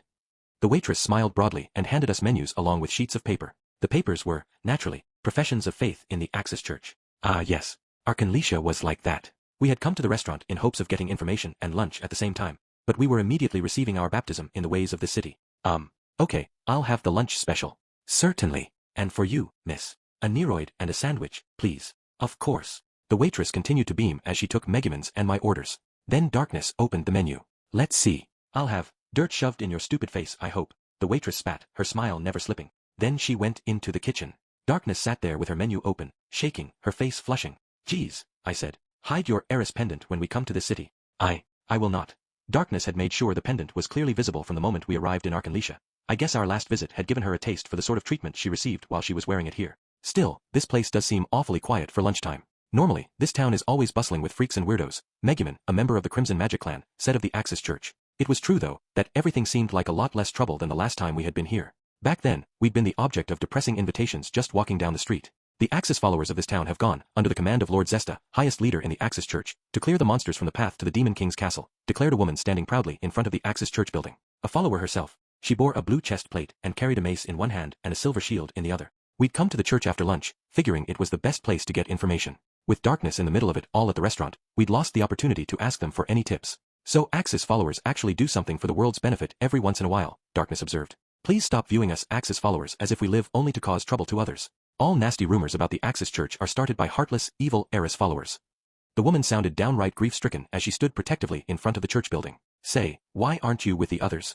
With most of the Axis followers out of town, the bill for having done exactly as we liked every day is coming due. The city's various minority groups, starting with the female clerics of Eris, are coming to do mischief to our church. So you do know that you run roughshod over this town. You going to be all right by yourself? I was just a little worried for the woman, who looked familiar to me. I'll be fine. I have this big, hard, thick mace that I'll pound into any heretics who may accost me. Stop that. This is why people speak poorly about the Axis Church. By the way, have you seen an archpriest named Aqua around here? She's a companion of mine. We're trying to get some information, but none of the shops in this town will hear us out. The woman smiled brightly when she heard the name Aqua. She was here. Yes, Lady Aqua was here. She flinched as she came into town, saying, "You're not mad that I purified the mainspring?" My, but she was adorable. In fact, it was her words that sent all the city's Axis followers out on the road. Ah, how I wish I could have joined that monster hunt. Unfortunately, I lost the game of rock paper scissors to see who would stay behind. She scuffed her feet, kicking a nearby stone. She had been talking fast, obviously excited. The stone jumped up and smacked Darkness in the shin guard, but the woman didn't appear to mean any harm. They're hunting monsters on Aqua's orders? What's that about? I'd like to hear a little more about that. Lady Aqua said, "Oh, Axis followers, who walk every day upon my pure and righteous path, so that travelers and stuff may move safely and quickly along the road between here and the Demon King's castle. I request that you, strong and indomitable and cool as you are, exterminate all the monsters that threaten that path. Do so, and on the day that the Demon King is defeated, Lady Aqua, who is merely passing through this world, might just show up here for a visit and be all. I was a goddess all along. She may indeed give compliments and gratitude to each one of you." The woman recited this entire speech in rapture, totally oblivious to the tears forming in Darkness's eyes when the stone had hit her armor. Something felt off here, but I wasn't quite sure what it was. Wait, that was it. This lady's reaction to Aqua was really weird. Yeah, almost like Like all you Axis followers already know who Aqua really is. The words sort of slipped out. It was most obvious with Cecily, the Axis priest who'd been sent to Axel. But of course we do. Our unclouded vision has no blind spots, you know. She couldn't be serious. But you guys accused Aqua of being a fake. You tried to stone her. That was the doing of Eris followers in Axis believers' clothing. I don't remember being any part of it myself. Man, she sure could lie with a straight face. But forget about that. Why was Aqua trying to make the road safer? Could it possibly be that she'd expected us to come after her? Sheesh, she really was just like a kid who'd run away but secretly wanted to be found. Instead of going to all this trouble, she could have just slowed down a little. Just how much of a headache did she mean to make for me? Was Aqua alone? She didn't happen to be accompanied by a nasty hunk with a magic sword or a sad-looking crimson magicker, did she? Ah yes, I did see people fitting that description. When I went to the city gate to see Lady Aqua off, the hunk with the expensive-looking sword got into a very fancy carriage, as if he was specifically rubbing my nose in it after I lost all my money trying to play the market. He somehow remained unmoved by even my most powerful come-hither glance. She was starting to let her trashfire side show. But anyway, that meant Mitsurugi and Yun had managed to link up with Aqua. That made me feel a little better. Okay, so she's got protection. Oh, I meant to ask. Is there a place around here where we can rent a carriage? I don't care if it's a little pricey, we just need something that can go fast. I believe the horses kept by this very church are the fastest in the city. But you, the Eris follower, you can go crawling on all fours like the dog you are. It's only fitting for an evil follower of Eris like you two. Hey, what are you doing, you damnable heretic? Darkness must have finally hit her breaking point, because she was suddenly involved in a wrestling match with the woman. Meanwhile, I held out a fistful of Eris bills to the impoverished believer and said, sorry, but could we borrow those horses? If money is the issue, the goddess Aqua's blessings on you. 3. We stayed one night at the Axis church so Megumin could recover her MP, then we set out by carriage to go after Aqua. Maybe the Axis monster extermination campaign was working, because even though the roadway looked long abandoned, travel was perfectly smooth. Well, smooth. Hey, Darkness, it's terrific that we're making great time at all, but don't you think we're going a little fast? We can afford to slow down just a tad. The Axis followers obviously did good work, but there's no way they uprooted all the monsters. What if an enemy comes jumping out and spooks the horses? Darkness, sitting in the driver's seat with the reins in her hands, didn't respond. When you were traveling with only a few people, it was best to go with the smallest carriage available. And 2 people could ride in a 2-horse vehicle. So Darkness was in the driver's seat, while Megumin and I sat behind her. Darkness? I agree that we seem to be truly flying. I sympathize with your concern for Aqua, but if you go too fast, won't you tire out the horses? Megumin sounded just as worried as I was about our pace. Darkness, though, didn't respond, and she didn't slow down. Starting to feel uneasy, I tried again. Hey, are you listening? We said you're going too fast. We need to slow down a little. Finally, Darkness turned to me, and I could see tears in her eyes. The horses. They won't do what I tell them. Now it was Megumin's and my turn to fall silent. I've heard about this, Darkness went on. They say that in Arkanlisha, even the horses are brainwashed by the Axis church. They won't listen to anyone but an Axis follower. You've got to stop them. Oh, Kazuma, look. There's a profession of faith in the Axis church tucked in the corner of the carriage. We've been had. That believer trapped us. Sitting there in the runaway carriage, I was reminded just how crazy Axis church followers could be. Erf, damn it all. We should have destroyed the Axis church before we bothered about the Demon King's army. Kazuma, I think you, as our representative, ought to sign the paper so that... Hey, listen to me. How about this? If you do what we ask, I'll give you some nice fresh vegetables later. So fresh they jump right off the plate. Darkness was trying to reason with the horses. I could only hold my head in my hands and scream. Megumin had picked up the profession of faith but lost her balance in the careering carriage. And then Darkness shouted, oh no, there's someone up ahead. Kazuma, what do we do? We're going to run those people over. Despite the rattling carriage, I somehow managed to get my balance well enough to look down the road, and there was indeed a crowd of people ahead of us. And not just a couple of them, either. At this rate. Then Megumin said, let us run them over. I do not care. Darkness, simply drive straight through them. Megumin, Darkness said, looking at Megumin with a pained expression, and that was when, belatedly, I realized who the silhouettes were. I do not care, Megumin insisted. In fact, I hope you will run over as many of them as possible. Standing at the head of that group is... The crowd seemed to have noticed the oncoming carriage, because the figures scattered. But one man continued standing smack in the middle of the road. He saw Megumin in the carriage and shouted something. It was a white-haired old guy dressed in cleric's robes and a metal breastplate. He was clearly waving at us. Well, Miss Megumin. It's been so long. Do you remember me? It's me, the most important person in the Axis church. The carriage went plowing right over the most important person in the Axis church. Heel. How's that? Any better? Granted, our carriage had been rampaging because of an Axis follower, but even so, I felt compelled to use my newly acquired heel skill on the person we had just run over. Yes, that's much better. Goodness, I could have done it myself. But a youngster's heel is quite nice. Not only my flesh, but my soul has been rejuvenated. That's Lord. Anything goes Zesta for you. He's a diehard. You know what he always says. I'll try anything once, even an orc. You go. Lord Zesta, you go and go and go. Zesta. The entire time I had been casting heel on him, he'd said only the most awful things. So this guy was the church's head honcho, huh? It's been such a long time, Miss Megumin. I never imagined our reunion would be prefaced with such a brutal greeting, though. I'm afraid the only ways you could apologize for this would be to join the Axis Church or to go steady with me. For the record, it was the rampaging horses we borrowed from your church that caused us to run you over, sir. Please don't do anything strange to them. Megumin glowered at the old fart with his bizarre pronouncements, then heaved a sigh. The old guy turned to me. I've heard a great deal about you, Master Kazuma. You're welcome to call me Zesta, no need for a title, but you can also feel free to call me Papa, Darling, or Daddy. Whatever you like. Megumin, a word of advice. You should be more careful about the company you keep. It was not my choice to become acquainted with these people. Speaking of advice, Kazuma, I think you should heed your own. You wouldn't want to be corrupted by this lot, would you? At that, I looked around again. The crowd was full of men and women, up to and including the elderly. Everybody was dressed in different outfits so that at first glance, it wasn't obvious what sort of a group it was. But they all had one thing in common. Namely, hey, big bro, you look like a really cool guy. I can call you big bro, can't I? Stop that. True, he's quite handsome and seems like an outstanding person. But I don't know about calling someone who's not an Axis follower, bro.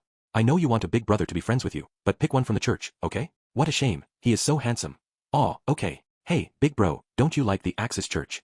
The little girl looked at me anxiously. I don't not like it. I managed to swallow the words before they got out. Growing impatient with my lack of an answer, the little girl and the woman I assumed was her mother reached out and touched hands with another believer. The person they switched off with was a cutie pie wearing a frilly gothic Lolita dress, who looked up at me pleadingly. May I call you elder brother? Like hell you can. I hear that bass in your voice. You're a man, aren't you? First Zesta, now you. Will the Axis Church take anyone? I'm not anyone. I'm like Lord Zesta. Any and all are welcome, both in the church and in. Stop, shut up, just go away. I've got all the fashionable archetypes I need with my hard masochist crusader. Ha! Darkness pointed to herself, apparently disagreeing with my characterization. Meanwhile, I chased goth lowly boy away. I couldn't believe this. It was exhausting talking to these people. But there was someone here who looked even more exhausted than we were. Namely, looks like you really had a rough time of it. Man, you've lost weight, I said. Ah, shut up. Fa, what are you even doing here? The only thing around is a tiny village that serves as a forward base against the Demon King's army. Ugh, I feel sick. First I get caught up with this bunch of goons, and now I run into the one guy in the whole world I least want to see. The speaker was a priest, who kicked a rock near her foot angrily as she spoke. Serena, escapee from the Axel police station, worshipper of a dark goddess, murderer of me, and general of the Demon King. For some reason, she was with these Axis followers and looking very frustrated by it. I guess the priest disguise had gotten her swept up in the monster hunt. As Darkness continued to mope from being called an archetype, and Megumin got ready to fight, her temple twitching, the Axis followers, unable to read a room, started sexually harassing Serena. Bah! Where do you get off, having such a sexy body? Where are you from and what religion do you follow? You'd better tell us. Yeah, we'll go pay him a little visit, so make with the spittin' it out. Hey, if you come around behind her, you can see her bra strap, clear as day. With boobs this big, maybe she really doesn't have anything to do with the Eris Church? No, hold on. A paper has been submitted to our academy, arguing that religion and bust growth might not be so closely related after all. To give us some more data for the resolution of that debate, we'll need you to tell us what religion you are. Specifically, which church in which town you hail from, and at what time of day we should show up to meet the clergy. I promise, we aren't intending to gleefully charge over there to sexually harass them in the name of holy war, so please, don't worry on that account. Why, you all don't know when to quit, do you? I turned toward Serena, who was obviously nearing her limit, and said, actually, this is perfect timing, meeting you here. There were some questions I wanted to ask you. It does kind of tick me off the way you killed me, but if you tell me what I want to know, I might just pretend I didn't see you here. Serena gave me the same kind of look you might give the dirt under your shoe and, fa. Ah. She spat on the ground, as if to say that was her answer. The Axis followers cried out. I guess they objected to her prickly attitude. Heh, think before you speak, kid. Why would I answer your questions? What, you going to compensate me somehow, again? Hell, I don't even want you for a puppet anim. Hey, what are you all doing? Stop that.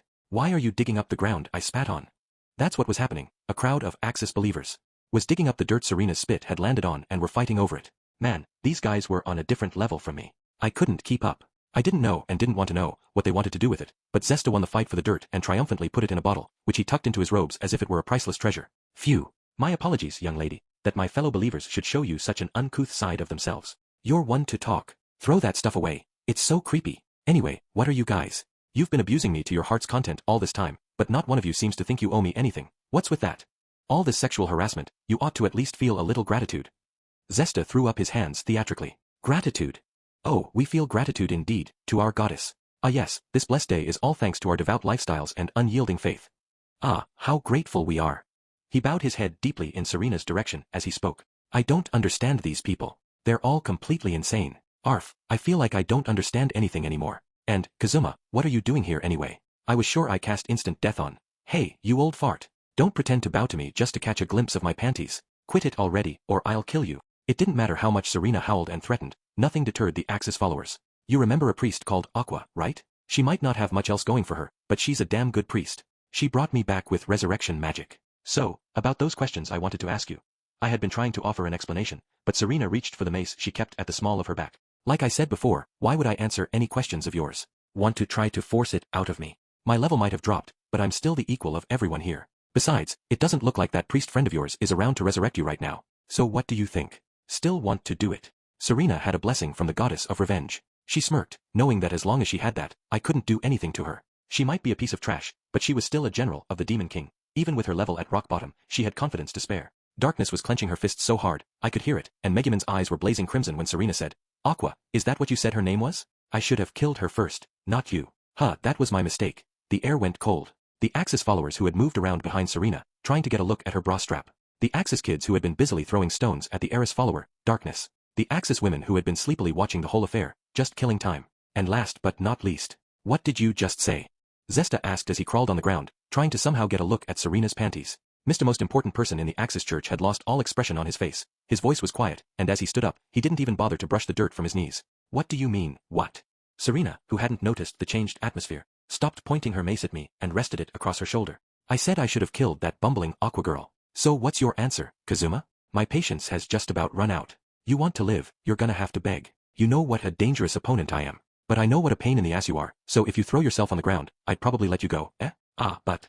She smirked as if she was completely in control of the situation. This lot, not so much. I guess they're friends of yours, but they've harassed me one time too many. We're close enough to the Demon King's territory that no heroic knights are gonna come and save you, either. So how about it? Bursting with confidence, she switched her mace to her other shoulder, thump. Master Kazuma. You seem to know who this young lady is. Perhaps you could introduce me, Zesta said. The airhead attitude was gone, his voice was completely flat, no intonation, no emotion. I glanced at Serena as if to ask whether I could tell them who she really was. Go ahead, introduce me, she said. Not like they're gonna leave this place alive anyway. They might as well die lamenting having offended me. Wow, she was almost as bad at reading a crowd as Aqua was. I gestured at Serena and said, this is Serena, Dark Priest, worshipper of the Dark Goddess Regina, and the one who ultimately hurt Aqua so badly that she decided to leave town. Then I waved at the Axis followers, who had gone deadly silent, all of them looking grim. And these are those Axis followers you hear so many bad things about, all from Arkanlisha, along with Zesta, the most important person in the Axis Church. When I'd finished my introduction, there was a whumph. I looked toward the sound. Serena was pale-faced, shivering, and drenched in sweat. She dropped her mace. We were on a small road, not much used these days, that led to the Demon King's castle. Typically you wouldn't see anyone there, you'd hear only the insects and the birds. But today, get a rope, tie her up. Stoop. The first chorus of voices belonged to the enraged female Axis killers. Followers, while the second belonged to Serena, tears streaking down her cheeks as she hung from the tree where they'd strung her up. It was a pretty tall tree, and Serena's face was covered with tears and snot and contorted in terror. I be really sorry. Please forgive me. I didn't know. I didn't know that lady was your goddess. What was that? That lady. You dare refer to our glorious deity as that lady? Heek. Sorry, I'm sorry. The women got angrier and angrier with every word that came out of Serena's mouth. The way they pulled on the rope, which was slung over the branches of the tall tree, they could have stood proud among the ranks of religious fanatics anywhere at any time in history. After she dropped her mace, Serena had tried, trembling, to run away, but they'd caught her in short order. Then they'd tied her up like a bagworm, and now it looked like the Axis women were going to put her to death. Hey. Sorry, but I'd like to ask her a few questions, I said, keeping a distance between myself and the murderous Axis believers. Think you could give me a hand? It'll help, Aqua. Serena twisted from her perch, trying to cling to me. Kazuma. Help me. I'll tell you whatever you want to know. Just save me. We're friends, aren't we? We were fellow worshippers of Regina for a while there. I let you do whatever you wanted, and I worked side jobs to take care of you, remember? I know that at the end, we had a little fight, but even so, we share a profound connection forged through day after day of living and sleeping under the same roof, Ow, stop that. I said stop that. At least let me finish. Megumin had flung a stone at the immobilized Serena, interrupting her. It hit her in the forehead, and a bruise appeared on Megumin's brow in exactly the same place. She might have been reduced to level 1, but I guess the revenge curse was alive and well. I didn't know what had Megumin so worked up, but she was getting ready to throw another rock. Darkness attempted to hold her back, while I cast heal on her to try to calm her down. It must have felt nice because she smiled. Meanwhile Serena, watching us, seemed to think of something. Why yeah, that's it. If you kill me, Lady Regina's power will kill you, too. I'm not bluffing, you saw it work just now. If you see what I'm saying, then let me go this instant. If I fall from this height, I'll die for sure. All of you who strung me up, know this. You'll all perish as well. She looked triumphant, but the Axis followers didn't so much as bat an eyelash. They simply said, so what? The unfathomable response left not just Serena but the three of us, too, lost for words. One of the female believers smiled at Serena, who still looked uncomprehending, and said, "You seem to be under some sort of misapprehension. We're Axis believers. Yes, believers in the very Axis Church. And among the things we believe is that when we die, we shall go to be with Lady Aqua. We shall be united with the very goddess we adore, and after we die, we shall be reincarnated in the world Lady Aqua oversees. We shall be reborn in the paradise called Japan." Ha! What did she just say? Why was she talking about Japan? Serena looked at the woman, dumbfounded. Zesta spoke as if on behalf of all the believers. Japan. Lady Aqua tells us that land is like a paradise. People such as myself, whose interests span well beyond two genders, can live unashamed there. And not only that. I hear it's overflowing with books that cater to every possible taste, proclivity, and disposition. Yes, we, who are treated as heretics and perverts here, will be able to hold our heads high in that world. Please stop. They say that a man such as myself, who loves to wear dresses and the like, is actually in demand over there. I would be treated like a queen. Please stop. In that world, there is no starvation, and everyone is safe. We need fear no monsters. What's more? They say that books featuring dandy old dudes locked in wrestling matches together constitute their own genre. And they even sell the forbidden Shota books. Oh, I'm so grateful that I'm an Axis follower. I'm so glad to be alive, a young woman said, her face flushed and her eyes full of tears. All right, I give up. It's way too late for these people. Serena, tears still beating in her eyes, could only whisper, "Why, you're fanatics. You're insane." And for once, I had to agree with her. Now, then. Zesta's voice was completely calm. Serena shivered up in the tree. "Perhaps you'd be so kind as to answer Master Kazuma's questions?" He sounded so collected. Serena looked back and forth between me and him. "I want to know about the Demon King's army," I said. "How many enemies are left at his castle, and what are their weaknesses? Oh, and fill me in on the king himself, too, of course. 6 by today, the Demon King's daughter will have already left the castle at the head of the king's forces. In other words, there are no generals defending the castle. But of course, there's a reason for that."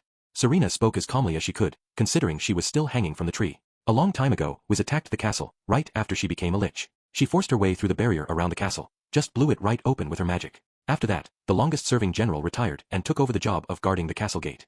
Sounds like someone who must be pretty damn strong. Who are they, and how do they fight? And what's their weakness?" I asked. Serena, who had become awfully forthcoming, said, "Pretty damn strong is right. This person has established a magic circle within the Demon King's castle that draws power directly from the demon realm. The catch is that they can't leave the magic circle. But while they're in it, they wield immense power. The constant flow of magical energy means every wound inflicted heals immediately, and the Guardian is surrounded by a powerful barrier of their own so that normal attacks can't touch them. They're a powerful wizard in their own right, after all. If you try to come at the castle head-on, they'll smash you with magical attacks powered by an endless stream of magical energy, and that'll be it for you. Ugh, this Guardian didn't sound like any fun. So how do we take them down? Any way to just slip past them?" Serena somehow managed to shrug despite being tied up. It was kind of impressive. "You can't take them down. You can't get through their personal barrier without serious firepower, and even if you did manage to injure them, you'd never be able to keep up with their healing abilities. Even if the castle wasn't surrounded by a magical barrier, this Guardian is like, maybe if all the members of the Crimson Magic Clan attacked at once, relentlessly, they might manage something. As for getting past, I don't know. I guess a small unit might be able to sneak in, but the kind of magic you'd need to get through the barrier would call attention to you. Either way, the Guardian finds you and blows you away." Her attitude seemed to be that it was pretty hopeless. So getting through the barrier would call attention to us. But what if Aqua opened a hole in the barrier? "I guess you could say this Guardian is more dangerous than the Demon King himself, in a way," Serena said. "As far as I know, he's the most powerful wizard in the entire world." That got a shiver out of Megumin. So as long as this guy was in that magic circle, they were more powerful than Wiz. Well, I'd think of how to deal with it on the way. Right now, I had something else to worry about. Okay, now the important part. The Demon King. Serena seemed set on refusing that particular request. "You're going to kill me anyway, right? I've told you everything I'm going to tell you. Or, what, want to make a deal like last time? Here's the conditions. You let me get away. You promise that. I'll tell you about the Demon King." And then she smirked again. "You think you're in a position to negotiate? Use your brain. I've got a whole crowd of religious nutjobs behind me just itching to bash your head in. We have ways of making you talk. I'd like to see you try. Torture doesn't work on me. It bounces right back on whoever inflicts it. Now, if you're going to kill me, then kill me. I'll take that information you want to my grave," she crowed. A grin appeared on her face, but if you looked closely, you could see that she was trembling ever so slightly. She was putting on a tough act, but she was probably desperate to survive. I was just trying to decide what to do when Darkness stepped up and said, "Why don't you leave this to me, then?" Her cheeks were flushed, and she was clenching and unclenching her hands in excitement. And no way, is she going to? My indomitable will can't be overcome by a little pain. I'm going to give you the full course now, and the first one of us to make a squeak is the loser. Maybe a little heat would help. And no, I think first. Hey, stop that, you pervert. Hey, why are you taking off my shoes? Whoa. What do you want with my toes? What is that, a brick? Where'd you get that from? Stop, I see the corner of that thing. Just what do you have in mind? Serena was growing ever more frantic as darkness approached. But at that moment, Zesta, who'd been watching the scene silently, suddenly exclaimed, I have received a prophecy. Everyone was startled. Zesta had been so quiet and composed until that moment. Now he was visibly trembling, his eyes wide, as if he'd had the most astonishing insight. What was this prophecy, or whatever? I had nothing but bad feelings about it. I've realized the most astonishing thing. This must surely be a revelation from Lady Aqua.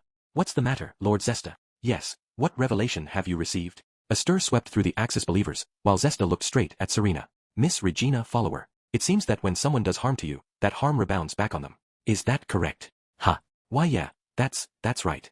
She spoke very quietly, intimidated by the force of Zesta's gaze. One more question then, he said. Are you a virgin?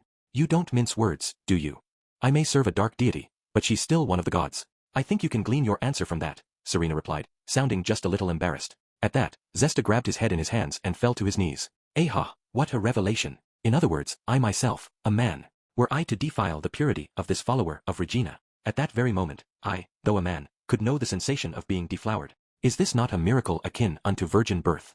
You're not making any sense. I don't understand what you're saying, and I don't want to, Serena exclaimed. I didn't get it, either. Lord Zesta, please let me. Please afford me this opportunity. Then I might taste what it is to truly be a woman. That's no fair. You always keep the best stuff for yourself, Lord Zesta. Nah, let me do it. I'll probably never get another chance at this priceless opportunity as long as I live. First the goth lowly person, then the other believers started clamoring. Eek, stop. They're gonna violate me. Kazuma, I was wrong. I'll tell you everything. Just stop them. 7. Power up. Protection. Blessing. Now that Regina Follower's chastity is mine, if you think you can defeat me in this state, then go ahead and try. You filthy cheat. Lord Zesta, borrowing Lady Aqua's power to use buffs like that is a dirty trick. Traitor. Monster. Using your archpriest position in this way is a clear abuse of power. While the Axis followers started a really juvenile fight over Serena, I ignored them and crouched down in front of her where she was trembling helplessly. All right, Serena. I've got one idea that might save you. Cough up the info about the Demon King. Then maybe I'll help you. Why you mean it? You'll really get me out of the clutches of those fanatics? I'm trusting you here. I'm trusting you. Do you hear me? Still tied up, she looked at me with pleading eyes. She must have been really terrified. I just nodded, and she started spilling the details. The Demon King. He's old enough that his combat power isn't actually that great. But the special abilities passed down by his tribe, those are powerful. I'd go so far as to say that it's that power that allows him to be the Demon King. Special powers? I asked, and Serena nodded. Yeah, that's right. The Demon King has powerful abilities, just like you guys with the weird names. Like, just by being around him, monsters and demons power up to the point that even a puny goblin could take on a decent adventuring group all by itself. That's broken. If even a goblin could get that powerful, how strong must the guards around the Demon King be? But that's not all. He can also confer protection on his subordinates. You remember how the Dullahan Beldia had unusually high resistance to holy magic, right? What, so he could grant status enhancements that even eliminated a monster's weaknesses? That was just lazy game design. Serena smiled a little, seeming to guess what I was thinking. You ought to give up the idea of beating him in a fair fight. If you want to take out the Demon King, a better plan would be to attempt to assassinate him when none of his friends are around. You should know though, that his daughter inherited most of his abilities. That's why she's leading the bulk of the army in the attack on the capital. As he is now, the Demon King wouldn't be able to extend his powers across the whole of his army. But I doubt he'd have any trouble strengthening a monster in the same room. So as long as he's around, you'd best consider every personal guard he has with him to be as strong as one of his generals. Well, shit. I thought I might consider taking out the Demon King if it didn't seem like too tall an order, but that whole idea was obviously out the window now. In other words, once we had Aqua back, I would talk to Megumin and the others who were all fired up until they came around. Then we could all escape using unions and my teleport abilities. I thought I had an idea of how to persuade Aqua. I could tell her that the Demon King was already getting up there in years, and we could just sit around and enjoy our lives until he kicked the bucket due to natural causes. Yeah, that seemed like the most realistic plan. Okay, that was what I would do. If I told everyone else what Serena had just told me, they would have to see the sense in it. How about that? Happy.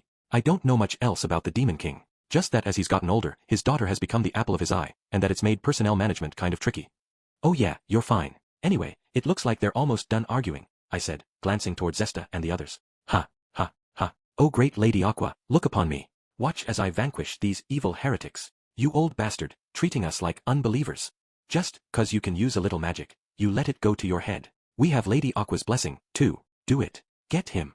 Zesta, despite being alone and bare-handed, was handily beating the rest of the believers into submission. He might have been a pretty crappy excuse for a human being, but the old guy was still most important whatever, and with all his buffs, he looked like he could take on an ogre. Finally, Zesta wiped at his brow with a towel, like he was working up a sweat at the gym. How about it? Have you finished your little talk? We'd like you to hand over our heretic now. Eek. Serena trembled. The female believers came and stood near her. Their eyes were even more terrifying than Zesta's. They looked ready to kill her on the spot. Kazuma. KKK Kazuma. Serena looked at me beseechingly, probably hoping for that plan to save her that I'd promised her. In answer to her unspoken plea, I produced a sheet of paper. The Axis profession of faith that had been in our carriage. In other words, do you hereby repent of all your former deeds, reject all religious faiths you've embraced to this point, and promise to worship, venerate, and revere the goddess Aqua? How about it? Feel like becoming a devout Axis disciple? I asked. Serena, looking like she might burst into tears, whispered, Why, you can't be serious. Come on, lackey. Stop sniffling. We haven't got all day. Why yes, sir. Sorry, senior. Senior, huh? I like the sound of that. Call me senior, too. Eek. What can I do for you, as senior? Now listen here, lackey. Don't let it go to your head just 'cause the boys are soft on you. First things first, go buy everyone here a Neroid. I'll have a hellishly heavenly sweet and sour Neroid, the one they only sell in summer. But senior, it's almost winter. Did you say something? Nothing. I'll go get it. I'll try every town in the area until I find it. Serena gave them a smile, although her eyes were brimming with tears and the corners of her mouth were twitching. All's well that ends well, I said. How is this well? Serena snapped. She was going to be carted back to Arkanlisha to repent everything she'd done to date and given an appropriate punishment. At the same time, she was going to be the lackey of the Axis Church, made to work like a dog, for as many years as she'd been a sinner. I just prayed I was the only person she'd ever actually killed. Everything was pretty much wrapped up, and I was just thinking about returning my focus to the Aqua situation when someone called, Well, Master Kazuma, shall we get going? Darkness, squeeze over a little more. You stick out in various places and take up a great deal of space. Couldn't you make yourself a bit more compact? It's not as if I like being this endowed. I think you might be a little too compact, Megum. Ouch. Ow, ow, Megumin, stop pulling my hair. As the two of them argued, we heard, Ha, ha, ha. Now, small chests and muscly bustotypes are equally necessary to this world. You mustn't fight, that's the main thing. Although if you truly wish to settle the matter, I will happily referee. Just let me have a look, and I'll deliver the final judgment. Zesta had volunteered to be our driver, since the only horses we had were the ones corrupted by the Axis believers. Listen, creep, no sexually harassing my friends. That's my right and mine alone. I'll kick your old ass out of this moving carriage without thinking twice. If this idiocy continues, we'll shove you both out of the carriage. Megumin, are you sure it's safe to have this guy with us? He didn't need to be the one to drive the horses, did he? Couldn't one of the other Axis believers have done it? Darkness kept looking uneasily at Zesta in the driver's seat. I'm not sure I know what you mean, Zesta said. I boast the greatest strength of anyone in the Axis Church. There's no one better to ensure your safety along the way. I shall see you safely to Lady Aqua. He grinned, ignoring the dirty look Megumin gave him at the word greatest. Incidentally, we were in one of those two-passenger carriages. I had begged for a passenger seat, but they turned me down, and I ended up squeezing into the driver's bench with Zesta. Ah, the warmth of a young man. What a beautiful reward. Lady Aqua, you have my thanks. I wish you would shut up. Hey, Megumin, Darkness. You sure you don't want to trade places? I certainly do not. I'm almost positive I would be sexually harassed. Why yeah, same. I'm used to being harassed by you, Kazuma, but with that guy, it's a little, no dice, huh? If you're ready, then, shall we be off? My dear fellows, I leave the rest in your hands. One of the female believers smiled. Yes, sir. And we pray that you will be of assistance to Lady Aqua on our behalf, Lord Zesta. See ya, Serena. I think it'll be easiest if you just give up and go full Axis believer as soon as you can. Shut up and get lost, ya jinx. Serena's trembling voice was the last thing I heard behind me as Zesta cracked the reins and we set off for the Demon King's castle. Intermission Useless Goddess Theater. I'm amazed to see you here, Lady Aqua. I never imagined we were in the same caravan. A guy with a magic sword had driven off the crabs and the ogres. I wasn't sure what he was talking about, but who could blame me? It was all so sudden. Yeah, it's been a long time, magic sword guy. Wow, fancy meeting you in a place like this. Union. Oh, Union. Thank you for saving me, Union. Now you have to let your big sis give you a hug of gratitude. You haven't changed a bit, Cecily. While I was having my reunion with Magic Sword Guy, Cecily was embracing Union. To think, Lady Aqua, when you were most in need, we just happened to be in the exact same place. This must be fate. Or a miracle, or... Union, let's eat some crab. Thanks to Lady Aqua, we've got a big haul of blue crabs. We can all have a crab party tonight. Stop that, Cecily. Mr. Mitsurugi is trying to be serious. Did you say a party? A crab party, all together. Magic Sword Guy frowned a bit at the way Union kept muttering, together. And no, we can't have a party here, okay? Besides, I took out those ogres, and ogres have a strong sense of loyalty to their comrades. I'm sure they'll come around trying to find out what happened to the others. Remember, we're here to help Lady Aqua on her journey to defeat the Demon King. Now that we've found her, we need to make for the King's castle as fast as we can. Why yeah, that's right. I guess this is no time for a crab party. Outwardly, Union agreed with Magic Sword Guy, but you couldn't miss the way her shoulders slumped. No crab party? Well, I never. Lady Aqua provided these crabs for us. I don't care how hunky you are, big guy. I won't accept this. I'm sorry, you're Miss Cecily from Arkanlesia, right? I think we met at the church there.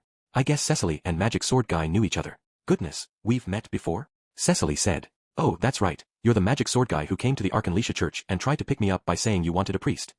I wasn't trying to pick you up. Anyway, I would have been happy with any Axis priest. I never said anything about you specifically. Then though, Magic Sword Guy seemed to snap out of it. Lady Aqua, I let myself get distracted there, but please allow me to be clear. We came after you in order to aid you on your quest to rid this world of the Demon King. Long ago, the foremost fortune teller of the Crimson Magic clan read my fortune, and this is what she said. You will meet an Axis priest, a pivotal person who might well influence the destiny of this world.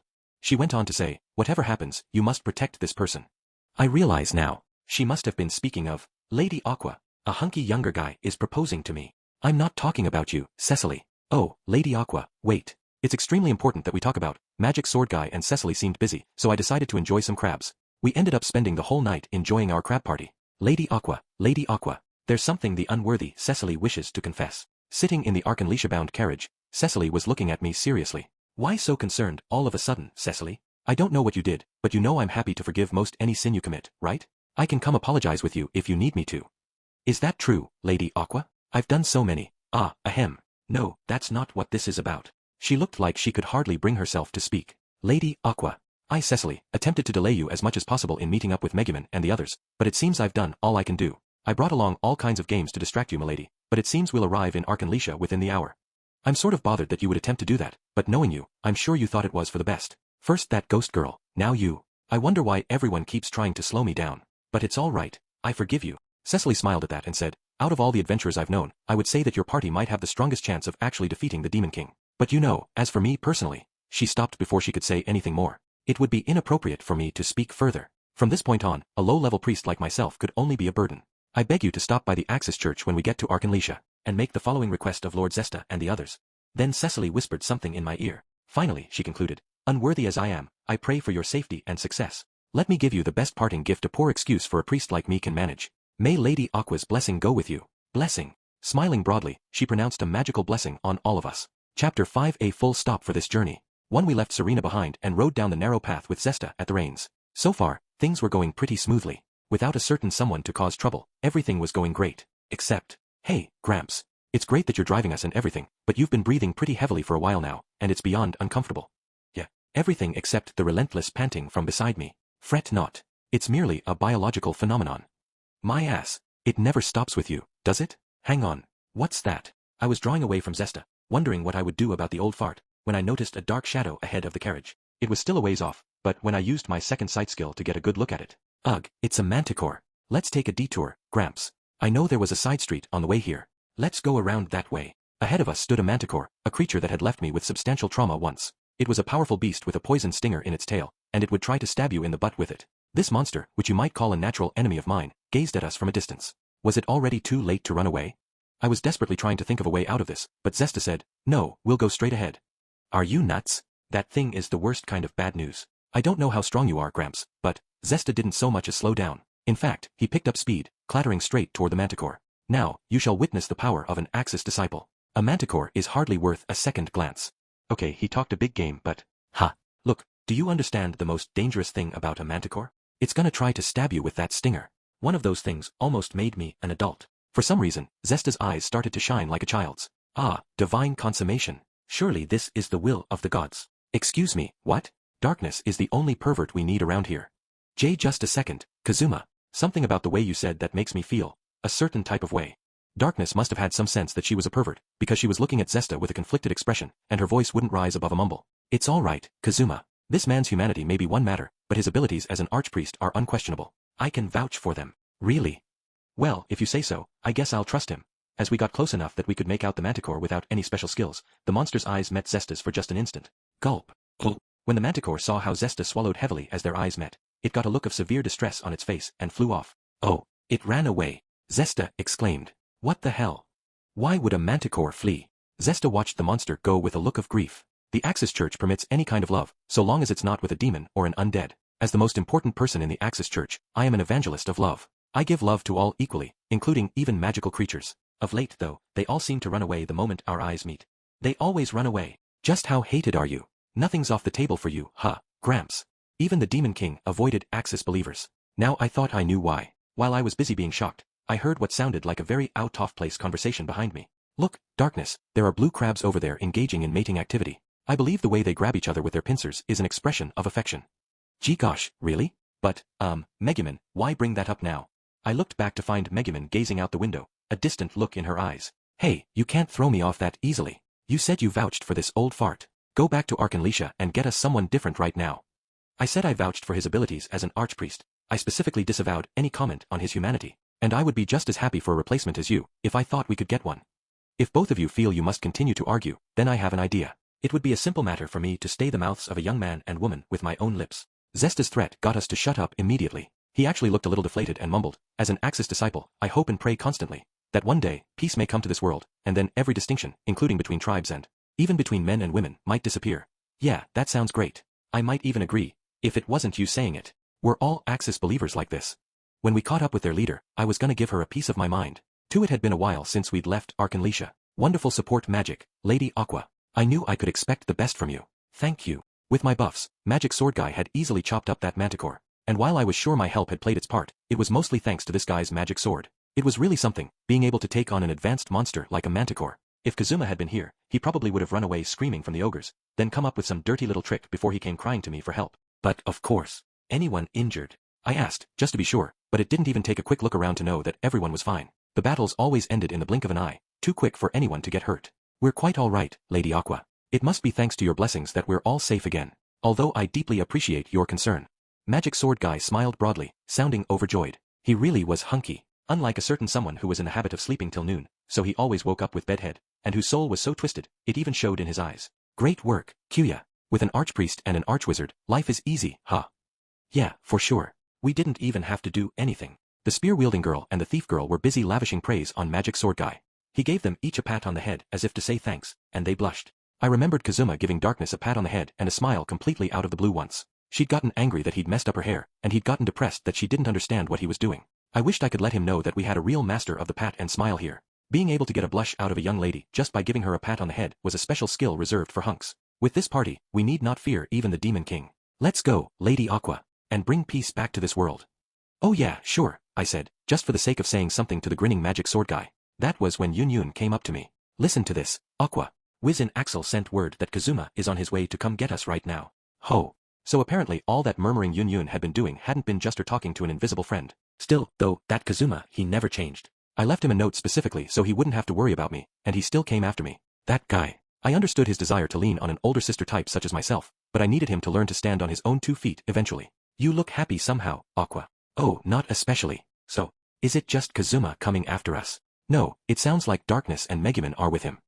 When I left town, the other adventurers were all worried about you, too. Did you know that? They said that when they saw you again, they were going to lecture you until you broke down in tears. Megumin was especially upset. Is that right? An upset Megumin put me on my guard. I hoped she was angry because she had more of a heart for her companions than any of them, but I couldn't be sure. Once, when I teased her that using the bath after me would bestow a blessing that would make her just as voluptuous as the goddess of water, she'd stayed in the tub so long, she got dizzy. Maybe she was still holding that against me. I wondered if she would forgive me if I gave her the weird-shaped rock I'd found on this trip and offered a tearful apology. The monsters kept getting more and more powerful. We could bathe only when we happened to arrive at a town or village, and at night we were mobbed by undead. Honestly, I was starting to feel just the tiniest bit homesick. Oh, who was I kidding? I regretted ever coming on this journey. I'd gone this far because I'd wanted to look good for Cecily, but maybe it would be okay to turn around now. You know, I'm worried that poor, weak Kazuma might get himself eaten by a frog on the way here. He's so fragile, you'd think he was playing Spelunker sometimes. And now at just level 1, and with those 2 in tow, I can't imagine how he would make it here safely. That's why I thought it would be best if we fell back for the time being and... He'll be okay. I hear Wiz and Vanir took him into a dungeon and helped him level up. He learned all sorts of skills and awakened or something. By the way, what's Spelunker? Gosh, what's that about? I never heard any of that. Kazuma said he awakened. And what's this about him learning all sorts of skills? I somehow have a bad feeling that he's taking my job. Kazuma is not the type to have something as cool as an awakening happen to him. He's Kazuma. He's supposed to struggle against shrimpy monsters and then use dirty, underhanded tricks to defeat big, powerful enemies. How could something so interesting happen to him while I wasn't even there? I took Yun Yun by the shoulders and shook vigorously, sending her head flopping back and forth. I am afraid. I don't know. Aqua, please stop shaking me. I left to come after you before Kazuma did his training, so I don't have any details. Magical long-distance communication has many limits. I only know that Axel's adventurers got together to train Kazuma up and teach him their skills. So about this Spelunker. I let go of Yun Yun's shoulders and started thinking hard. Our shrimpy little Kazuma, awakened? I could just picture his eyes sparkling as he said the word. I knew he and Megumin were cut from the same cloth. While I stood with my arms crossed, Yun kept muttering forlornly about Spelunker. I didn't know why she was so hung up on that. But hey, while I had been out here on a serious quest to take down the Demon King, everyone back in town had been enjoying a fun event like that? Wow, I felt so left out. After a few minutes of fretting, I decided to give up on defeating the Demon King. How about we go home? What are you saying, Lady Aqua? It was you who said that this was our best chance. This very moment, with the Demon King's forces split between the capital and Axel, leaving no one to guard the castle. It's okay, trust me. We can and will take down the Demon King. I mean, are you really that worried about him? Magic Sword Guy was incensed. And I admit, I was a little intimidated by the way he rushed toward me. Yun, though, quickly put herself between Magic Sword Guy and me. Calm down, please, Mr. Mitsurugi. Are you sure we couldn't wait for Kazuma and the others to catch up with us before going on to the Demon King's castle? It would give us more fighting power when we did make the assault, and it would keep Aqua safer. Ah, the Crimson Magic Clan, so smart. Always so smart. I peeked out from behind Yun, nodding vigorously to show what a good idea I thought this was. Magic Sword Guy looked a little sad, then spun around, putting his back to us. We should hurry onward. I know you're worried about that man, Lady Aqua, but the fate of the world hangs on what we do next. Remember, I beg you, why we're on this journey. Have we not come to finish the fight with the Demon King and save those who are weak and suffering in this world, at the very moment when his castle is least defended? It's all right. I'll be by your side, always. Gosh, he sounded like the main character in some manga. What should I do? He was obviously a lot keener on this than I was. When had I decided to save all the world's weak and suffering? Okay, so I might have said something like that to Cecily, but I didn't recall actually starting on this quest because of anything like that. Magic Sword Guy's two girlfriends looked at me with conflicted expressions. Was he one of those dense pretty boy types or something? He was definitely one of the oblivious types. I'd seen him pat those girls on the head. Come to think of it, he'd said something to Yun about just calling him Kyuya. Magic Sword Guy was obviously trying to get a harem going. Yun, though, always flinched back or froze up every time Magic Sword Guy talked to her and insisted on calling him Mr. Mitsurugi. It wouldn't be easy to add her to his harem. Still facing away from us, Magic Sword Guy continued. Whatever happens, I shall protect you. I shall be the armor on which you can most rely, Lady Aqua. I shall be your sharpest blade, cutting down every enemy in our path. Therefore I implore you, don't look to that man but lean on me. He still sounded like he thought he was the main character, and he was obviously enjoying himself, so I didn't want to interrupt him. But there was one thing I definitely wished I could correct. The one I rely on most is darkness. Several more days passed. Are you feeling unwell, Aqua? Ever since we left Arkanlisha, you've been sort of... Yun was talking to me as I stared into space, perched on the luggage rack of the swaying carriage. Incidentally, I guess this carriage belonged to Magic Sword Guy. Figures a cheater like him would have tons of money. How could I not be feeling well? Everything's, going really smoothly. In the past, when I've traveled with Kazuma and everyone else, our trips were always more dramatic. Like, we survived every day by the skin of our teeth. I'm not saying that was a good thing, but this is just kind of boring. Yeah, that was it. It was boring somehow. Usually, Darkness would go charging into a horde of monsters, who would turn her into a punching bag. Then Kazuma, on the verge of tears, would go to rescue her, before Megumin blew them all up with an explosion, and I, noble as ever, used my healing magic to help the wounded with all due elegance. Obviously, it was easier when a trip went according to plan, and that was nice. When we did encounter monsters, Magic Sword Guy usually took them down almost as soon as they showed up, and anything he couldn't deal with instantly, Yun finished off with her magic. Even Magic Sword Guy's two little friends looked bored without anything to do. At that moment, though, I just went quiet. I could hardly tell Yun that it was all boring. Oh, by the way, what did you do when you stopped over in Arkanlisha? She asked. Cecily said you went to the Axis church there. Oh, that? Oh, that. Things just kept going smoothly after that.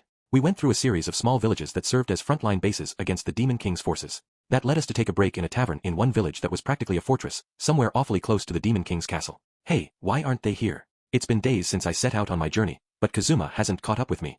Kitch, that's true. Things have been going so smoothly for us, they probably haven't been able to catch up. Mr. Mitsurugi, are you sure we shouldn't wait even a little while for them? We can't. While we're here, the Demon King's invasion plans must be proceeding apace. In fact, I wouldn't be surprised if the attack on Axel has already begun. I expect many casualties among the townspeople. We need to make sure there are no more victims in the future, and that means getting rid of the Demon King as soon as possible. Besides, that guy's a piece of human garbage who's already given up on going after you once, Lady Aqua. I keep telling you to let me handle the Demon King.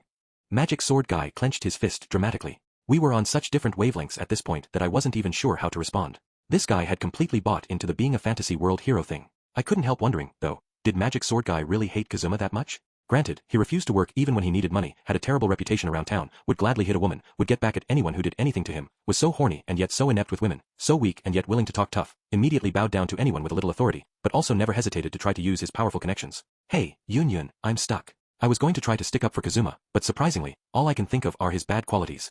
Hey Aqua, you can't say that out loud. Kazuma would cry if he heard you. Magic Sword Guy smiled thinly and got up from his seat. You just rest here, Lady Aqua.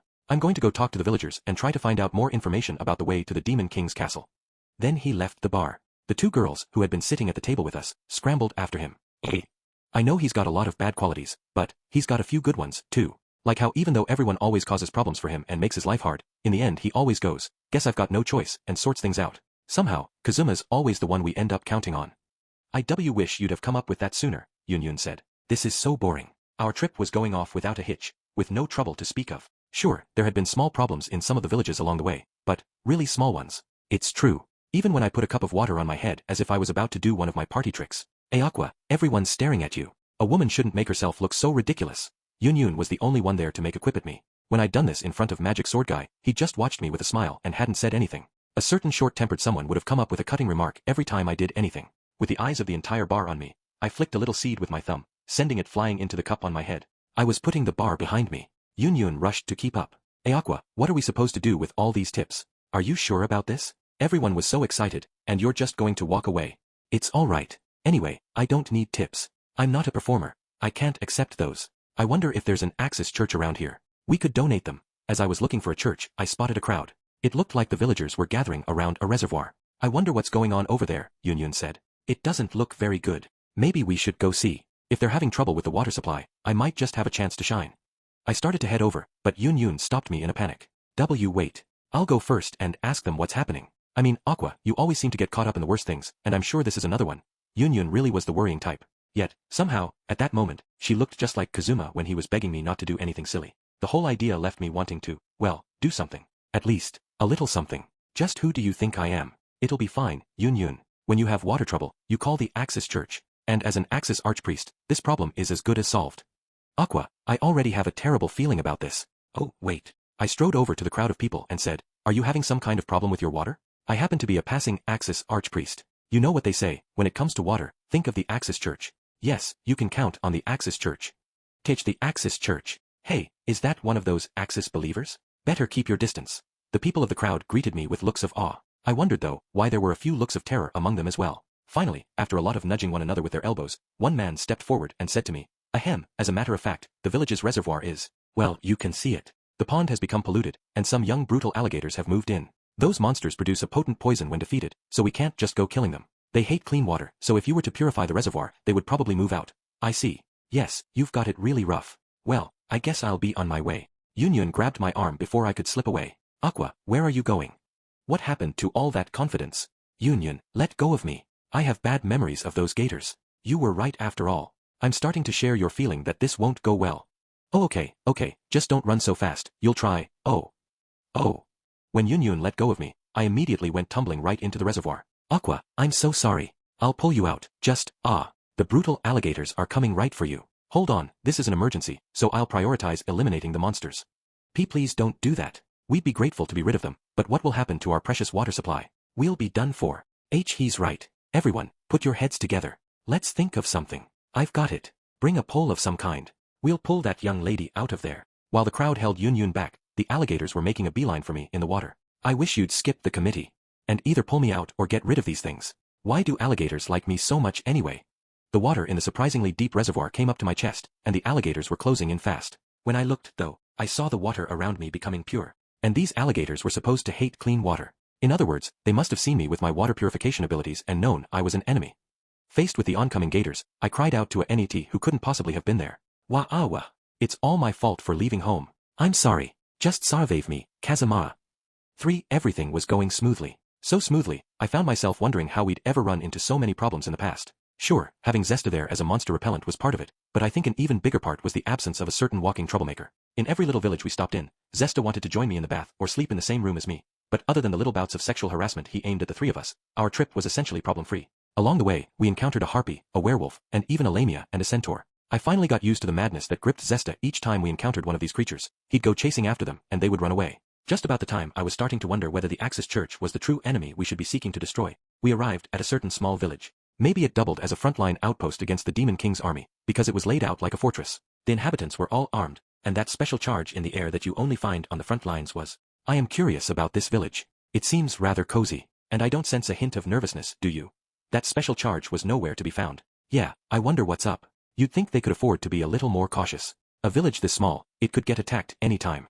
That was when we heard someone laughing, along with a conversation that seemed designed to answer our question. My goodness, that priest was something else. Almost like a goddess. That's so true. Who would have imagined that she could purify our only water source just by throwing herself into it? You don't see many people like her these days, people who have really got it together. Excuse me, could you tell me more about what you were just talking about?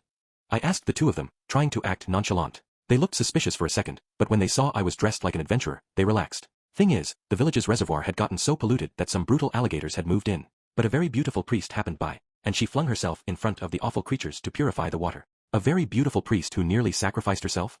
Oh, must have been someone else. I agree. We do not know any priests as impressive as that. Definitely not. No question. If you insist on bad-mouthing our deity, you'll incur divine wrath, you know, Zesta interjected, sweating at the way we were all so sure it wasn't her. That was when the other guy said, she was an Axis priest with blue hair. The way she threw herself into the reservoir, it was almost like she'd stumbled and fallen, and her voice, it was almost like she was screaming, but the water was purified as we watched. That's definitely Aqua. She fell in. It is certainly Aqua. Yeah, that's Aqua. No question. You're all, no, you know what? I won't say anything more. Zesta was giving us a rather strange look while I tried to ascertain the whereabouts of the idiot who had fallen in the pond. Oh, the priest. Well, we warned her it was dangerous and told her not to go, but she and some friends set off for the Demon King's castle. That was several hours ago now. Several hours. We'd caught her. Wait, several hours? We'd almost caught her. Just a little farther. I could barely hide the joy welling up within me. Hey, what? What are you two grinning at? Nothing. You just looked very happy. Lately, there's been no end to your quips, bad attitude, and annoyance, and I simply wondered if things might at last go back to normal. Oh ho, better back off, Megumin. You know he can never admit how he feels. You might just make him turn all prickly again. For a brief second, I considered stealing their panties right then and there and giving them to Zesta to thank him for bringing us this far, but I didn't have the time to waste. Okay, when we get back to Axel, Megumin, you're forbidden from using explosion for 3 days. I'm going to use drain touch on you constantly to keep you from doing it. And, darkness, I'm going to occasionally change the oil you use to polish your armor for tempera oil. Alright, let's get going, and fast. Kazuma. You're joking, right? You don't have to go quite that far, do you? Why yeah, that joke isn't funny. It is a joke, isn't it, Kazuma?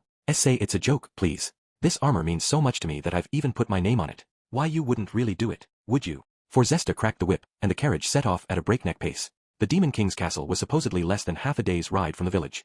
I was sort of surprised a village so close to the castle had managed not to get itself destroyed, but apparently there were a few reasons for that. For one, the Demon King's lackeys didn't eat food, they fed on spiritual energy and vibes. And the village doubled as a source of sustenance for them. They never sucked out enough spiritual energy to kill anyone, so the villagers quietly went along with it. The village had been built in hopes of forging connections with the Demon King's forces. Surprisingly, even within his army, there were those who wanted to talk. A lot like how on Earth, even countries that are at war want to have a diplomatic pipeline to each other for when push really comes to shove. I'd assumed this place was trapped in a tragic, pay-for-blood with blood cycle of violence, but it turned out connections could pop up when they really mattered. Could it be that the Demon King's army wasn't just a bunch of lawless villains? I didn't know how much time had passed, but while I was busy thinking about the Demon King's army, the carriage started to slow down, and then it came to a halt. What's going on? I asked. We have a problem. The horses are terrified. The castle must be close, Zesta replied. I looked at the horses, which had stopped dead and were refusing to go any farther, obviously frightened of something. Well, this was no good. Aqua and the others had probably come by carriage, too, so we weren't going to catch up with them on foot. Then I felt Megumin tug on my sleeve. She pointed silently. Is that their carriage? A carriage sat right out there. Maybe the one Mitsurugi and the others had taken, or maybe someone else's. In any case, the horses appeared to have been released. If the carriage did belong to Mitsurugi, they'd probably let the horses go, on the assumption that they would all be able to teleport back home with Yun. They must be close, I said. Okay, we'll go on foot, too. If I know Aqua, when she actually sees the castle, she'll be too frightened to do anything and end up just moping around. Thanks for your help, Gramps. This is far enough. You turn around. We'll take it from here. I dare say having me with you could turn out to be helpful, no? Besides, I'm quite disappointed not to get to join in something as delightful as invading the Demon King's home base. Well, no question he'd proven himself useful, but if worse comes to worst, the rest of us can get out of here with teleport. But that spell can only transport up to 4 people at a time. We might be able to link up with Yun, but her party already has 5 people. Combined with the 3 of us, that means we can get away in exactly 2 teleports. Yun and I use our spells at the same time and poof, we're gone. But hey, if you don't mind being left behind in an emergency, I await good tidings of your quest in Arkanlesia. I'll be going, then. We grinned a little as we got down from the carriage. I grabbed the luggage from the luggage rack and pulled it onto my back, then I made sure everyone was with me before I shook Zesta's hand. Alright, Gramps. Try to cut down on the harassment, MMK. But then I would lose 80% of my reason for living. In any event, hold on just a moment, everyone. From the driver's seat, Zesta stretched out his hands toward us. Power up, protection, and blessing. He cast a series of buffs on us. strength enhancers and defense boosters. That last blessing spell was probably just for good measure. Very well, everyone, I pray for your success. Or should I say, may Lady Aqua's blessings go with you. Then he smiled with genuine kindness, the first time I'd seen him look like a real cleric, before he set the horses galloping off again. Aqua's blessings, huh? That was nice and all, but we were about to go rescue the goddess herself. I waved as the carriage disappeared with the old guy I somehow couldn't bring myself to hate. Ha! I just checked my luggage and I'm missing a pair of panties. Megumin exclaimed. What? Hey, me too. Darkness cried. They'd been going through their belongings, looking for anything they could jettison to make their loads even a little bit lighter as we went after Aqua, when they'd made the discoveries. Maybe we really should destroy the Axis Church. Perhaps it was the buffs that made my step feel so light. As I all but pranced down the road after Aqua, loaded with baggage, we ran into a series of monsters. Already defeated monsters, that is. The road wound up a hill that was littered with monster corpses. They looked like they'd each been brought down with a single stroke of a magical sword. Some were missing their heads, others were sliced clean in two. It was kind of gross, actually. Hey, Kazuma, this corpse is still fresh. Aqua and the others can't be too far ahead. Darkness, checking the monsters' bodies, said quietly. At that, Megumin, unable to contain her excitement, picked up her pace, and Darkness broke into a trot behind her. Wait up. The baggage is so heavy. Hey, don't leave me behind. I do not understand how this man can fail to be moved by the prospect of an emotional reunion with his friend. Just throw away all that cargo. Throw it away, real nice. Bah, give it to me. I'll carry it. Sheesh, just when I think you're going to show us your cool side, you come up short. Hey, this is heavy. What's in here? Training weights. You're supposed to travel light on a journey like this. What the heck is in this thing? Darkness might have been complaining, but at least she'd taken the load off my shoulders, literally. I knew it was pathetic, but that was where my base stats left me. Finally, we crested the hill to see. It's hideous. The words slipped out of my mouth. Why yeah, Darkness agreed. Standing before us was a giant pitch-black castle. Anyone could tell it belonged to the boss. It's so cool. Megumin whispered, clutching her staff with both hands. These crimson magic people. It wasn't even worth quipping anymore. But at that moment, any other thoughts were cut off completely. There she was. In the distance, just down by the castle, I could see a familiar blue head. I found her. Darkness and Megumin were startled by my shouting. They squinted into the distance, trying to figure out who I'd found, but they didn't have skills that granted them enhanced sight like I did, so they couldn't tell who it was. Aqua, with Mitsurugi and the others in tow, was approaching the Demon King's castle, then sticking out her hand as if she was looking for something. Aqua Aya. Hey, I know it's you, Aqua. Arg, damn it. I clicked my tongue, pulled my bow off my back, and with my Deadeye skill, Wait. Kazuma, what do you think you're doing? You may intend to fire an arrow to get her attention, but if you miss your aim even a little bit, it'll go clean through her head. I'm aware of how superb your luck is, Kazuma, but I also know how terrible Aqua's is. Grr. Now that she mentioned it, that did seem like how this scenario would turn out. While I was dallying, though, Aqua's outstretched hand began to glow. Bah, she's getting inside. As I watched, Aqua opened a small hole in the barrier and slipped right through. Mitsurugi and the rest followed her. The moment they were inside, the hole sealed itself up. This was bad. I didn't know if she would be able to hear me through the barrier. If I started running right now, would I even reach her in time? Anyway, how could the castle not be protected at all? If it had even one single guard, we could have caught up to them while Mitsurugi was fighting. Were the Demon King and his army that confident in this barrier? Beside me, Darkness slumped to her knees, defeated. How could we make it this far and not be in time? Megumin, still clutching her staff, looked like she might cry. What shall we do? Should I have let you try your luck with your sniper shot, Kazuma? While they were blathering, Aqua and the others winked out of view. Yunyun must have used her invisibility magic. That was only going to make it even harder to stop them. Darkness looked up at me, her expression changing to one of panic. You must have something, right, Kazuma? At moments like this, you've always got some special plan, some twisted idea. Hey, who was she calling twisted? Kazuma. Megumin looked at me too, clearly worried, asking with her eyes if I really had nothing up my sleeve. Well, to be perfectly honest, I hadn't come completely unprepared. But playing this card would take courage. It would mean gambling everything, the whole cushy life I'd built for myself. When she saw me fretting, haha, Megumin managed to smile through her sadness. No, looking closer, I saw she was trembling, holding back a storm of tears. Hey, what's wrong? Don't give up now. They got into the Demon King's castle, but Aqua's not dead or anything. You can't go getting all weepy right now, you know? I tried to sound light-hearted, but Megumin ground her teeth and said, no, if only I knew advanced magic. If only I was a real member of the Crimson Magic Clan and not just a spare mage. When I think that then, I might have been able to go after Aqua. What, why? Is there some kind of magic that could bring down that barrier? Megumin shook her head dejectedly. If I knew the spell Light of Saber that so many Crimson Magicers are so fond of, I might be able to cut through that barrier. That spell can cut virtually anything, so long as the caster has enough power. If only I knew it. If only I'd learned any other magic. Normally, it's the wizard's job to break through barriers like this one. But I had to be stubborn my whole life. I've never once done anything befitting a proper wizard. Suddenly, and without a word, Darkness took Megumin into her arms. If Yunyun was here, Megumin went on, she would have been able to cut you a path with Light of Saber, or else use communication magic to call out to Aqua. Some other Crimson Magic clan member might have been able to cast something that could get Aqua's attention without alerting the other monsters in the castle. Darkness placed a hand on Megumin's head. You're not the only one who's lived to regret her skill set. If only I'd learned how to take the offensive, our adventures might have been easier. Not just this one, but all the quests we've been on. When it comes to making everyone go out of their way, I've been just as bad as you. I watched them, the moment at once pathetic and touching. Why was it that they suddenly had to get all cool and dramatic on me? How was I supposed to follow that?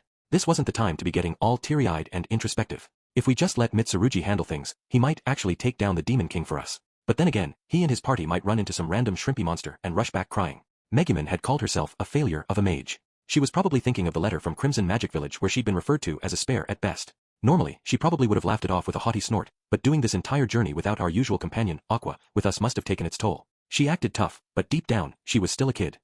But if she was still a kid, what did that make me, given that I'd been about to, sheesh. She hardly shut up about explosion magic, and now she was regretting it? Darkness, too. She was darkness. If only I'd learned how to take the offensive, huh? Well, no shit. If you were a crusader who could hit the broadside of a barn, our adventures would have been a lot easier. But it was that other idiot who really took the cake. As if it wasn't bad enough that she spent every day just doing whatever she wanted, now she had to drag us all the way out here to come get her. And then she waltzed right into the Demon King's castle. I can't believe them. Every single one of them. Megumin, listen. The barrier around the castle. You can't blow it away with explosion, can you? It's impossible. Explosion, which simply creates a burst of magical energy, can damage any enemy at all, and I suppose it might be able to put a crack in that barrier.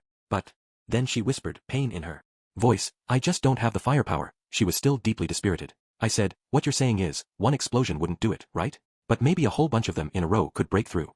It's not possible. A barrier of that magnitude repairs itself gradually over time. Even if there was a way to quickly recover my MP after I let off my spell, I presume the barrier would have fixed itself by the time I was ready to let off the next blast. And anyway, the moment I fired the first explosion, the Demon King's lackeys would come after us. So you could break it down if you could hit it again and again without pausing. I pressed. Megumin, a little bit cowed by the forcefulness of my interrogation, nodded. Why yes, but the scale of that barrier, 1 or 2 explosions wouldn't be enough. Even Aqua was able to create only a small opening. It would take dozens? You think that would do it? If you could let off that many explosions, you think you could break through that barrier?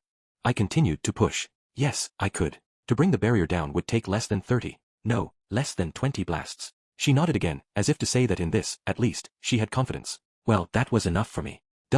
What are you thinking, Kazuma? You're going to use explosion? That's our trump card. Sure, it might startle Aqua and the others into coming out, but I can guarantee it'll bring the Demon King's minions with them, Darkness said, obviously worried. Besides, using up our most powerful attack here and now. Darkness, hand me my bag, I interrupted and stuck out my hand for the cargo she was holding for me. Knitting her brow fretfully, Darkness nonetheless slung my backpack off her shoulder and passed it to me. You know, I said, I brought Darkness that armor, but I never got you anything, Megumin. I smiled at her as I undid the string of my bag. Wah. It's all right, this is hardly the time for a present. Anyway, I am not one of those high-maintenance girls who gets all upset if she doesn't get expensive gifts, okay?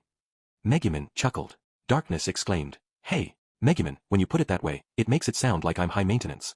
I am certainly not calling you high-maintenance, Darkness, simply because you swore you would treasure that armor for the rest of your life, and you spend every spare moment polishing it with a broad grin on your face. Indeed, I find it adorable.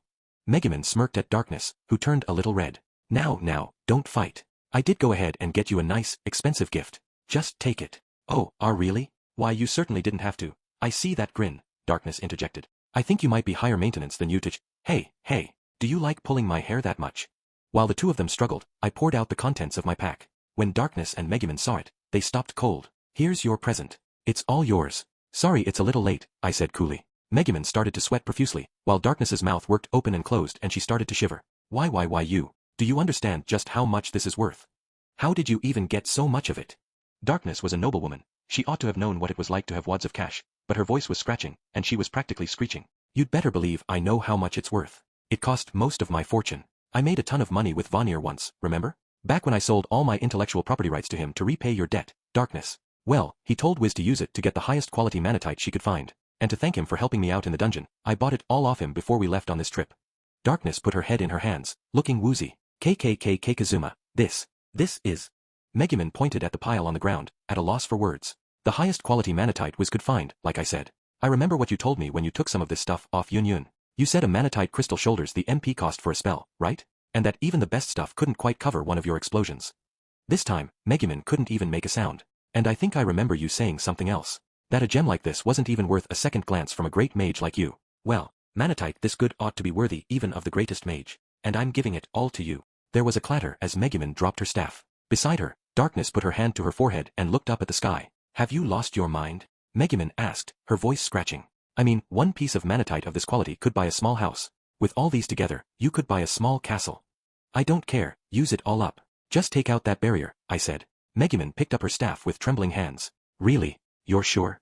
Manatite is a consumable. You know that, right? When I cast my spell, it'll disappear. Her voice didn't sound quite normal. I said forcefully, seriously, do it. It's my treat. Every last piece of it. Megumin looked like she was turning a bit feverish from imagining what was about to happen. Are you really, truly sure? And anyway, when I use explosion, you know enemies are going to come pouring out of that castle.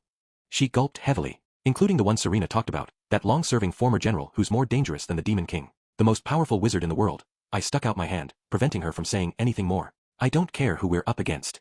With all your experience and practice, I know your explosion can outrange them. Drop it on the castle from all the way out here. Blow away the Demon King, blow away his lackeys, blow away Aqua for casually walking on in there. It's been one hell of a trip, and I've got some stress to work off myself. This is where you get to show all those Crimson Magic Clan members who thought so little of you just how good you really are. Money. We can earn more. I'm sick of the trouble the Demon King has caused me. I'm sick of the trouble a certain runaway has caused me, and my tiny, miserly heart can't take any more. And maybe I can't drop an explosion on that castle, but you can. So help me blow off a little steam. Hey, Kazuma, I think I heard a name that doesn't belong on that list of things to blow away. Anyway, you sound awesome, but you're actually asking someone else to do all the work, Darkness interjected. Shut up. I shot back, turning red. Wealth is basically a form of power. I mean, how often have you used your power as a young noblewoman? Ha. Hold on, what does that even mean? I've never misused my privileges. Well, almost never. With Darkness's voice getting softer and softer, I stood in front of the two girls and declared, when we get that idiot back, we're gonna do this right. I've got all kinds of skills now. I'm Kazuma, the elite adventurer. When I think back on sleeping in the stables and being chased around by frogs, this sounds downright easy. Megumin, taken aback by this transformation, looked at me. A single tear formed in her crimson eye and ran down her cheek. Just leave it to me. I'll make good use of your gift. This is a day I shall not forget for the rest of my life. So there's some wizard in there who thinks they can ignore me and call themselves the strongest mage in the world? I'm going to blow them away, here and now. Her words were inspiring, and her eyes, the very source of the Crimson Magic's clan name, shimmered. That's what made her the keeper of our firepower. Go wild, oh strongest mage. Megumin threw her arms around me and gave me the tightest hug I'd ever felt. Epilogue. Standing on the hill overlooking the Demon King's castle, I heard a familiar incantation. Can you imagine how much even one piece of this manatite is worth? Shut up, you bankrupt noblewoman. I don't want that armor doing its weird thing to you and sending you charging at whatever comes out of that castle, so just keep your distance and watch. Bankrupt noblewoman. Who's bankrupt? I keep telling you, my family just sticks to a frugal budget, that's all. We don't squeeze money out of the people, and we're not bankrupt. Anyway, this is just like that time when you bought me. Sometimes you do the most ridiculous things with your money. Two nations at war with each other wouldn't use up the financial resources represented by this much manatite. Seriously, shut up. Believe me, I know this is a weird way to use my money. But you're right, it is just like when I repaid your debt and got you back. I've never regretted these large expenses. Oh, really? Why yeah, I see, that's great. Darkness, suddenly embarrassed and also suddenly a lot more polite, took a step back. I hadn't been intending to inspire this sort of atmosphere. How dare you flirt when I am about to do something that may never be seen again in the world?